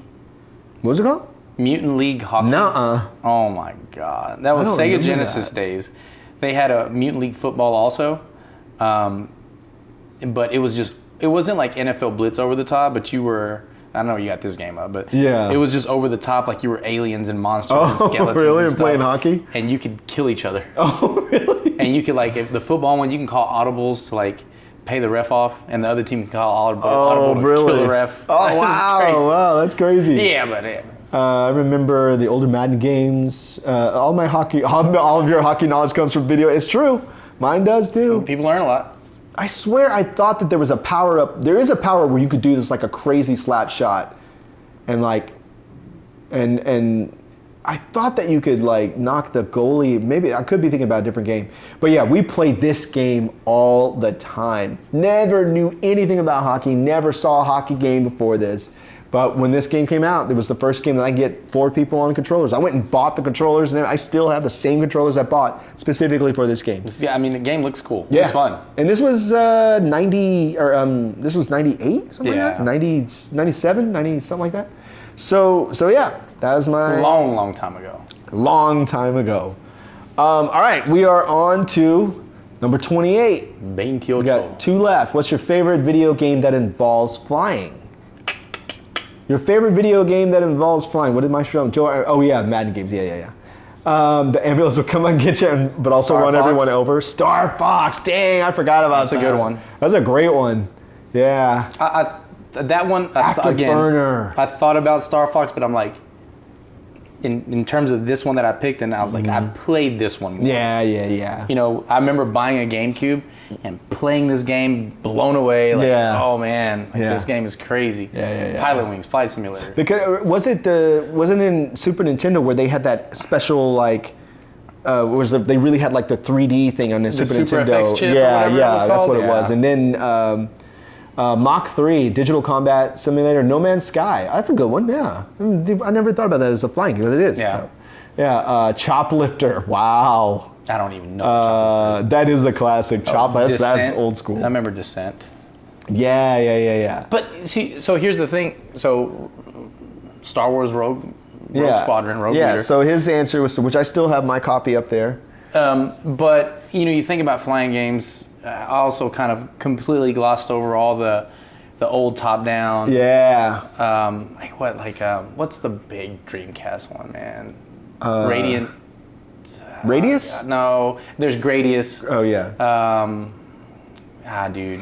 There was a game. 1942 is another one. Oh yeah. GTA when I steal a jet. Oh right. Radiant Silvergun. Oh, Elite Dangerous. Yeah. Radiant Silvergun, I think, is one that's kind of obscure, but it was like Japanese release. Like it was crazy. But Gradius, man. I just thought of what I should have said. Wing Commander Heart. Oh yeah, Wing Commander Heart of the Tiger. That's right. I remember Wing Commander. That so I did play a lot of games on my Mac back in the day, like way back, like 90s and stuff. And even when I moved here in '97, I was still playing. I played. What was it? Dang it! Why can't I think of it? Bungie Marathon. Oh, Marathon! I played Marathon on my Mac. I used to have the full fuller, but I remember playing Wing Commander quite a bit. I remember buying Wing Commander and playing that. So that Top Gun. I'm a big fan of the Ace Combat series too, but we actually have footage of Rogue Squadron. Look at this. Yeah. And that's like when they're battling when they're battling the Death Star. Dude, I'm not lying. And this is on GameCube. It's still impressive. Yeah. The graphics. Yeah. Because of everything that's going on, and the landscape. I mean, the Death Stars around you, and just all of it, dude. So I remember getting my GameCube, and this is like one of the first titles I got on it. Yeah. And it was just great. Yeah. It was a super awesome game.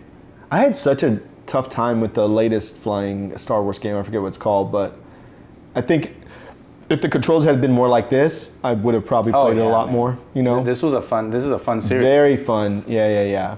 And I'm a massive Star Wars. Yeah, of course. Nerd. So. Of course. But yeah, I mean, look at that, dude. That's GameCube. Yeah, just 20-year-old game. Yeah, it still looks great. Like awesome. I still have my copy. I might have to bust it out. I don't know. This is another one that they should remaster. They should make. Yeah. They should totally remaster dude. Yeah. Absolutely. Okay, so my answer was, I don't know, have you ever played this? Oh, no, I have Crimson not. Skies. I still have my copy up there somewhere. For the Xbox? Right there. I see it right there. Yeah, right there. Crimson Skies, The Road to High Revenge. This game Man. Never played it. Man, this was one of the funniest. Hey, what's going on, Perry? I should have put down Mario Kart Double Dash from time to time to play. Oh yeah. This game was so much fun. It's all story based, and it's sort of steampunk. Yeah. So it's like all the planes look like they're older planes, but like the technology is still kind of like, it's still old, but it feels sort of futuristic, but it's got that whole steampunk vibe. There's a story behind it. And the thing too was, this was one of the first games that I jumped into Xbox Live with. And it was like like dog fighting and everything. There's something about this game. I remember there was something specific about this game, it being, there was something special about, I can't remember what it was, but this game was a lot of fun. Just playing through the entire story. And another thing, like you play through the story, you start out with a plane, and then you start building your collection of planes. The more and more you go through the story, you're basically dealing with like thieves and sort of, flying pirates and things like that, and you're battling. I don't want to give the story away, but I believe they put this on Game Pass too. You can play this. It's like what do you call it? Backwards compatible. Oh, okay. So they added this game to backwards compatible. So you can play it on, you can at least play it on Xbox One. So if you haven't played this, I highly suggest it. And like I said, it was just one of those games, like, I like flying games anyway, and I love Ace Combat, but this one, it was just like the character, it just had like a lot of charm. And I did like the whole atmosphere of it being like, I guess you could say, like the whole steampunk vibe, and so this is like the game. This is sort of like it kind of has it's on that. Game Pass. Yeah. If it's not on Game Pass, I know it's backwards compatible. So, I think my stomach's growling. I'm hungry.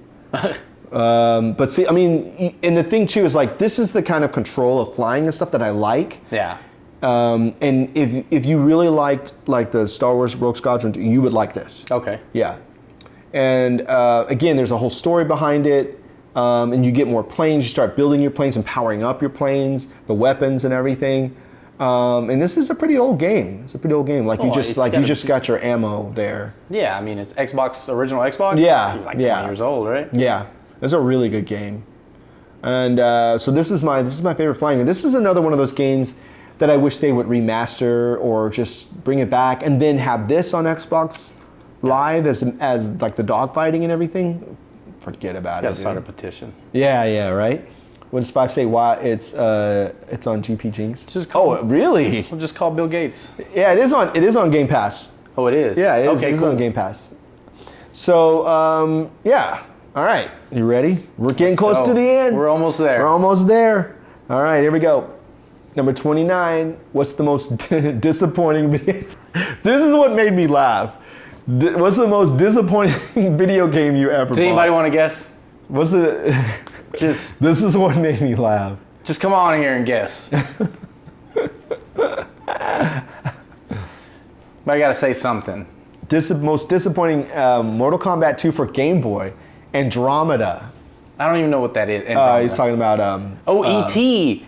Come on E.T. now. on Atari. I got that just to have it. Jeez. I knew Anthem was going to be bad. Anthem was terrible, wasn't it? Yeah, I knew it was going to be bad. Yeah. I knew it. That's why I wasn't disappointed. I was like, this game is not going to be good. And it wasn't. It had so much promise. The only person alive that actually liked it, I was the only, I don't know. I have E.T. I didn't on the hate Atari. it. I just for the historical Yeah. I got a copy of it. New World. A lot of people didn't like New World. Anthem was so close to being good. Hey, I know. And they just like, yeah. I had my qualms about it before it even came out. All right. Well, in case you're curious, Elden Ring. This is what made me laugh because hate this game. Yeah, he hates this game. Anybody gonna disagree with me? I literally, a week after I bought it, I was like, this is the worst video game I've ever bought in my life. But your friends love it, right? Well, they love it. So like I play, right? Yeah. Because even, I play with them, it's still kind of fun. But right. God, I hate this game. It's not fun. Dying that much in a game is not that fun. It's not. That's fair. You died. That's fair. 78 times. You'd never guessed it. K-Babe is like, no. Never would have guessed Surprise, Elden surprise. Ring. It's the worst ever. No Man's Sky for you. Hey, I probably got loose. See? Told you. Yeah. You knew what was coming, man. For me, it was Superman. Oh, this one was terrible. Terrible. I wanted it to be so good, dude. Me too. Look at the artwork. I thought it had been like the cartoon good. and all that. Yeah, because the cartoon was out. The cartoon was great. Awesome. And I was like, great, we get to be Superman. Like I think at the time that this came out, I was expecting the Spider-Man we have now, like that type of game. But no, it was garbage. Superman 64 is worse than ET. I agree. Dog doo-doo. Yeah. So bad. It was just so terrible. Dumpster juice. It was. It was not good at all. It was so bad. I'm like, hey, look, what's going on? There's a non-Yoki person on the couch. Yeah, I have my friend here. The hoops. Yeah. Yes. I got a shirt though. Yes. We have. Do we have a gameplay of this? No, I didn't want to put people through that. I didn't want to put people through this. I didn't want to put people through game. I wouldn't have either. No, hold on a second. We're having some issues here. I still think Elden Ring is worse than this game. You do? Yeah. It's horrible. Elden Ring? Yeah. I don't know what's going on. Oh. Hi, Joyce Lee Music. Yeah, Joyce Lee Music. This is Gus. Say hello to Gus. Hola. Yes, Gus is one of my best friends. We've known each other for a long time. Very, very, very long time. And I don't know. The thing's decided not to work now. I don't know what's going on. But no, we're almost at the end anyway. Look at Spook's comment. There's no gameplay of Superman 64. If you try to run the game a fist form, yeah, I did not want to put. I didn't want to put people through that. Yeah, I just couldn't do it. Mr. Damas. Yeah, no, thank you. Elden Ring was not my type of game either. Yeah, it's definitely not my type. It's the trash cans type of game. Sorry, I know we got some fans in here. Yeah. All right. You ready? Yeah. You ready for? Are we on 30? We are on 30. We've made it. We're on 30. We've made it to the peak, the pinnacle, if you will. Number 30. What's your favorite video game of all time? This is such a hard question, but I just think back to what I've said about this game. Yeah. And this is kind of where I hinge this on. Mm-hmm. So before I guess it gets put out there, I know you guys are kind of guessing and all that.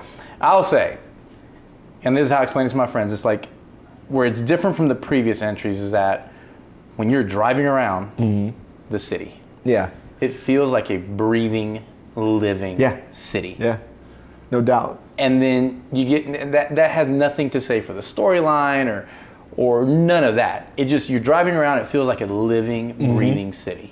Yep. So as of now, I gotta go with Grand Theft Auto 5. Grand Theft Auto? Yeah. I gotta go with Grand Theft Auto 5 as of now. Again, Grand Theft Auto 3, you talk about Vice City, all of them legendary. Yeah. But whenever I would, and that's the thing that stood out to me the most, like you jump in a car and start driving down the street, it feels like you're in a living city. Yeah. I think that's what drew me into 3 was it's just like, I feel like oh man, there's so much personality to it too. Yeah, like, it really is. It just sticks with you. Yeah. So GTA 5, I mean, I know that Rockstar's all in a tiff right now because footage for 6 is leaked. Got leaked out. Apparently that guy got arrested. I heard the FBI got involved and all that stuff. But I'm just glad that there's another one on the way. Marvel vs. Capcom 2, man, that's one of my favorite fighting games. But I'm glad that there's a 6th one on the way. Yeah. I love these games. I can't believe that this here has held on for 3 freaking consoles. 3 consoles. I mean, this is the PS3 version. Yeah. They got PS4. They got a PS5 one. I mean, this game has been around since, man, what's the year on this thing? I don't know. 2013? 2013. Yeah. Is that right? This game's been around for 10 years. Long time, dude. And they keep adding to it. And they just keep adding and people keep paying for it. Yeah, man. So that's where I'm at right now in life. So mine, obviously. Destiny 2. It's my favorite game of all time. I love this game. I love it. Bungie, if you're watching, which I know you are. Bungie's watching. Because remember, you have me on the list where you're trolling me. So I know you're watching because you want to figure out what you can do next to make me upset. This is my favorite game. I love this game. I have to stop playing it so I can do other things. Joyce. Wait, Yogumi loved Destiny? I had no idea. Oh, I know. It's just, this might come as a surprise to you, Joyce. I know I've kept it under the wraps for a long time, but it's finally it's finally time that I just fess up and say that I really love Destiny 2. I do. I just love this game. I can't. It's one of my favorite games. I wish that. I kind of wished I would have known more in Destiny 1 that I know now, but now I know it, and bomb dropped. but I got a surprise though. I got a surprise. What's it? I have a bonus question. Oh, this is actually the last one. This is a bonus question, and this is for everybody to answer. So here you go. It is, if you could make your own video game, what kind would it be? Oh my goodness. If you could make your own video game.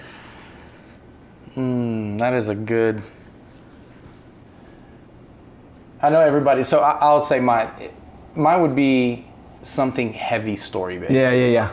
And here's, and this, I don't want to get on a tangent so about he's this. A multi... MMORPG? Yeah. I don't want to get like onto some ethical conversation or whatever, but like, you have some parents that don't want their kids playing video games, whatever. My parents didn't care. I grew up playing a lot of video games, right? So I've been playing video games so as far back as I can remember. I'm a massive advocate for gaming. Right. Massive, right? So like, if people ever challenge it or say anything kind of like, no, it's for kids, I'm like, why? Yeah. I'm like, a good video game, it's like playing through like a good book. Yeah. Or playing through like a movie. Exactly. It's the same, right? Yeah, So like, some of these stories that I've played in these games over the years, these story-based games, are awesome. Yeah. And so I agree. if I made a game, it would be some sort of story-based type game. I think what I would do, so you see, I really like these really moody games. So I would take all the favorite things that I like obviously first-person shooter, but I would like to do where, Cyberpunk has kind of done, where it's this whole story and world. I would like to create something like that. But sort of, it would definitely be sci-fi, but sort of like you're in a movie a little bit more action-oriented, like Uncharted. Mm-hmm. And you would have like leveling up and crafting and all these other kind of things. One thing I like is having like homes or like places you could go back to. Yeah. And then interact with homes, so you can always go back to a home. That's one thing that I think I like about Cyberpunk, is you can go back to your apartment. I would like to have like places you could go back to, and then places you could go visit. Cyberpunk has a lot of these things, but I would want it to be, one of my favorite things is animes is Ghost in the Shell. Oh, and classic. then the same guy created Appleseed, and I actually like Appleseed more. So I would want, basically everything I'm saying, I want to create an Appleseed video game, but first person, and you have like locations where you can go and interact. You can always go to these places, and it's all, like you said, completely story based. Yeah, dude. And I would like for it to be a story that keeps evolving. Like, you have a job, this is your job, and these are the cases that you have to take on and solve. But then like next year, 2023, new cases could show up, and I don't know if you know the whole story behind Appleseed. So Appleseed basically is like a futuristic Neo-Tokyo where it's after World War III. And so obviously wars are started by people's feelings. Right? Emotional, yes. Emotions and everything. So what they did is they, and again, this is the same guy who made Ghost in the Shell. What they do is they genetically, what's up, MD Soul? Watch Dogs, yeah. That's a great game too. Hammer Shot is actually great. What they did is they genetically engineered they're called bioroids. So they're humanoids. Yeah. They look like humans, but they have a lifespan. They put them in charge of the government, and because they don't have emotions. So all of their decisions are based on rational thinking, facts, science, and all these other things, really study of psychology, how people behave.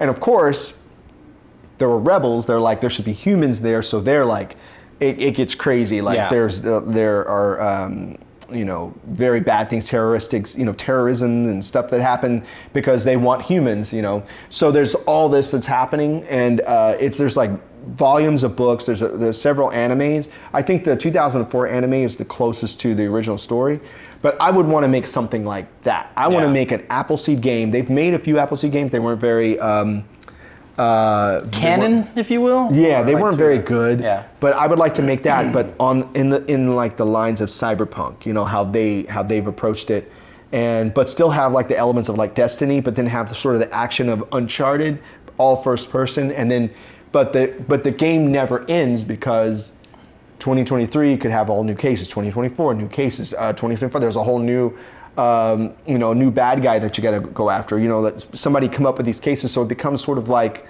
a TV series. Yeah. You know, and so you're living this series. That's what I would make. That's pretty specific. Yeah, very specific. I thought about this. It's so many like heavy story like based games that it's hard for me to be like, oh well. But like, you know, Zelda, and like somebody brought up Watch Dogs. Like, dude, I love Watch Dogs. Yeah. Like I played Legion, was it Watch Dogs Legion like last year? I love that game. Yeah. If you played it. Yeah, I have. But Watch Dogs Legion, I mean, Last of Us, I mean, these games are just phenomenal storytelling. Yeah, they're great games. Really, and the story is what pulls you in too. And I love the competitive aspect of getting online and, you know, Call of Duties or whatever. But the story-based games, dude, that's what gets me, man. That's why. Like this Deathloop game, that's why that Control game, those games pull me in, the Dishonored, because they're just the mood and the atmosphere and the story of it. I'm just like, I just get, that's what I would play games for, to get pulled in. And, you know, then I'm like, I got to stop. I'm like, oh yeah, I'm not in the game. Yeah, that's what you want, it's you like, know? Like Red Dead, like I was saying earlier, it's like, I'll get out, like if I'm traveling, like driving somewhere and I'm out and there's nothing around, I'm like, oh man. True story. I wonder if it'd be like to travel from here to there on a horse. True story. In 2018, when I bought my car, when I left the dealership, I put on the Forza Horizon 4 playlist and drove home listening to it. I'm not even joking, because I felt like I did that to get the feel of I did. Cool. I totally did it.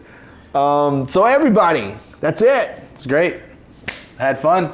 It was good. It was good. It was really good. I mean, it went all. It actually worked. Everything worked. Everything worked. Everything mics, worked. the cameras. The mics, the cameras. It everything all worked. It was awesome. You guys, I want to appreciate everybody for hanging out with us. Thank you. Yeah, we're at the end. We did 30 questions, MD Soul. We did 60. We've been on for, how long have we been on? Several hours. Almost 4 hours. Over 3.5 hours, yeah. We did. But it was good. It was good. 62 questions. It really was here the whole time. So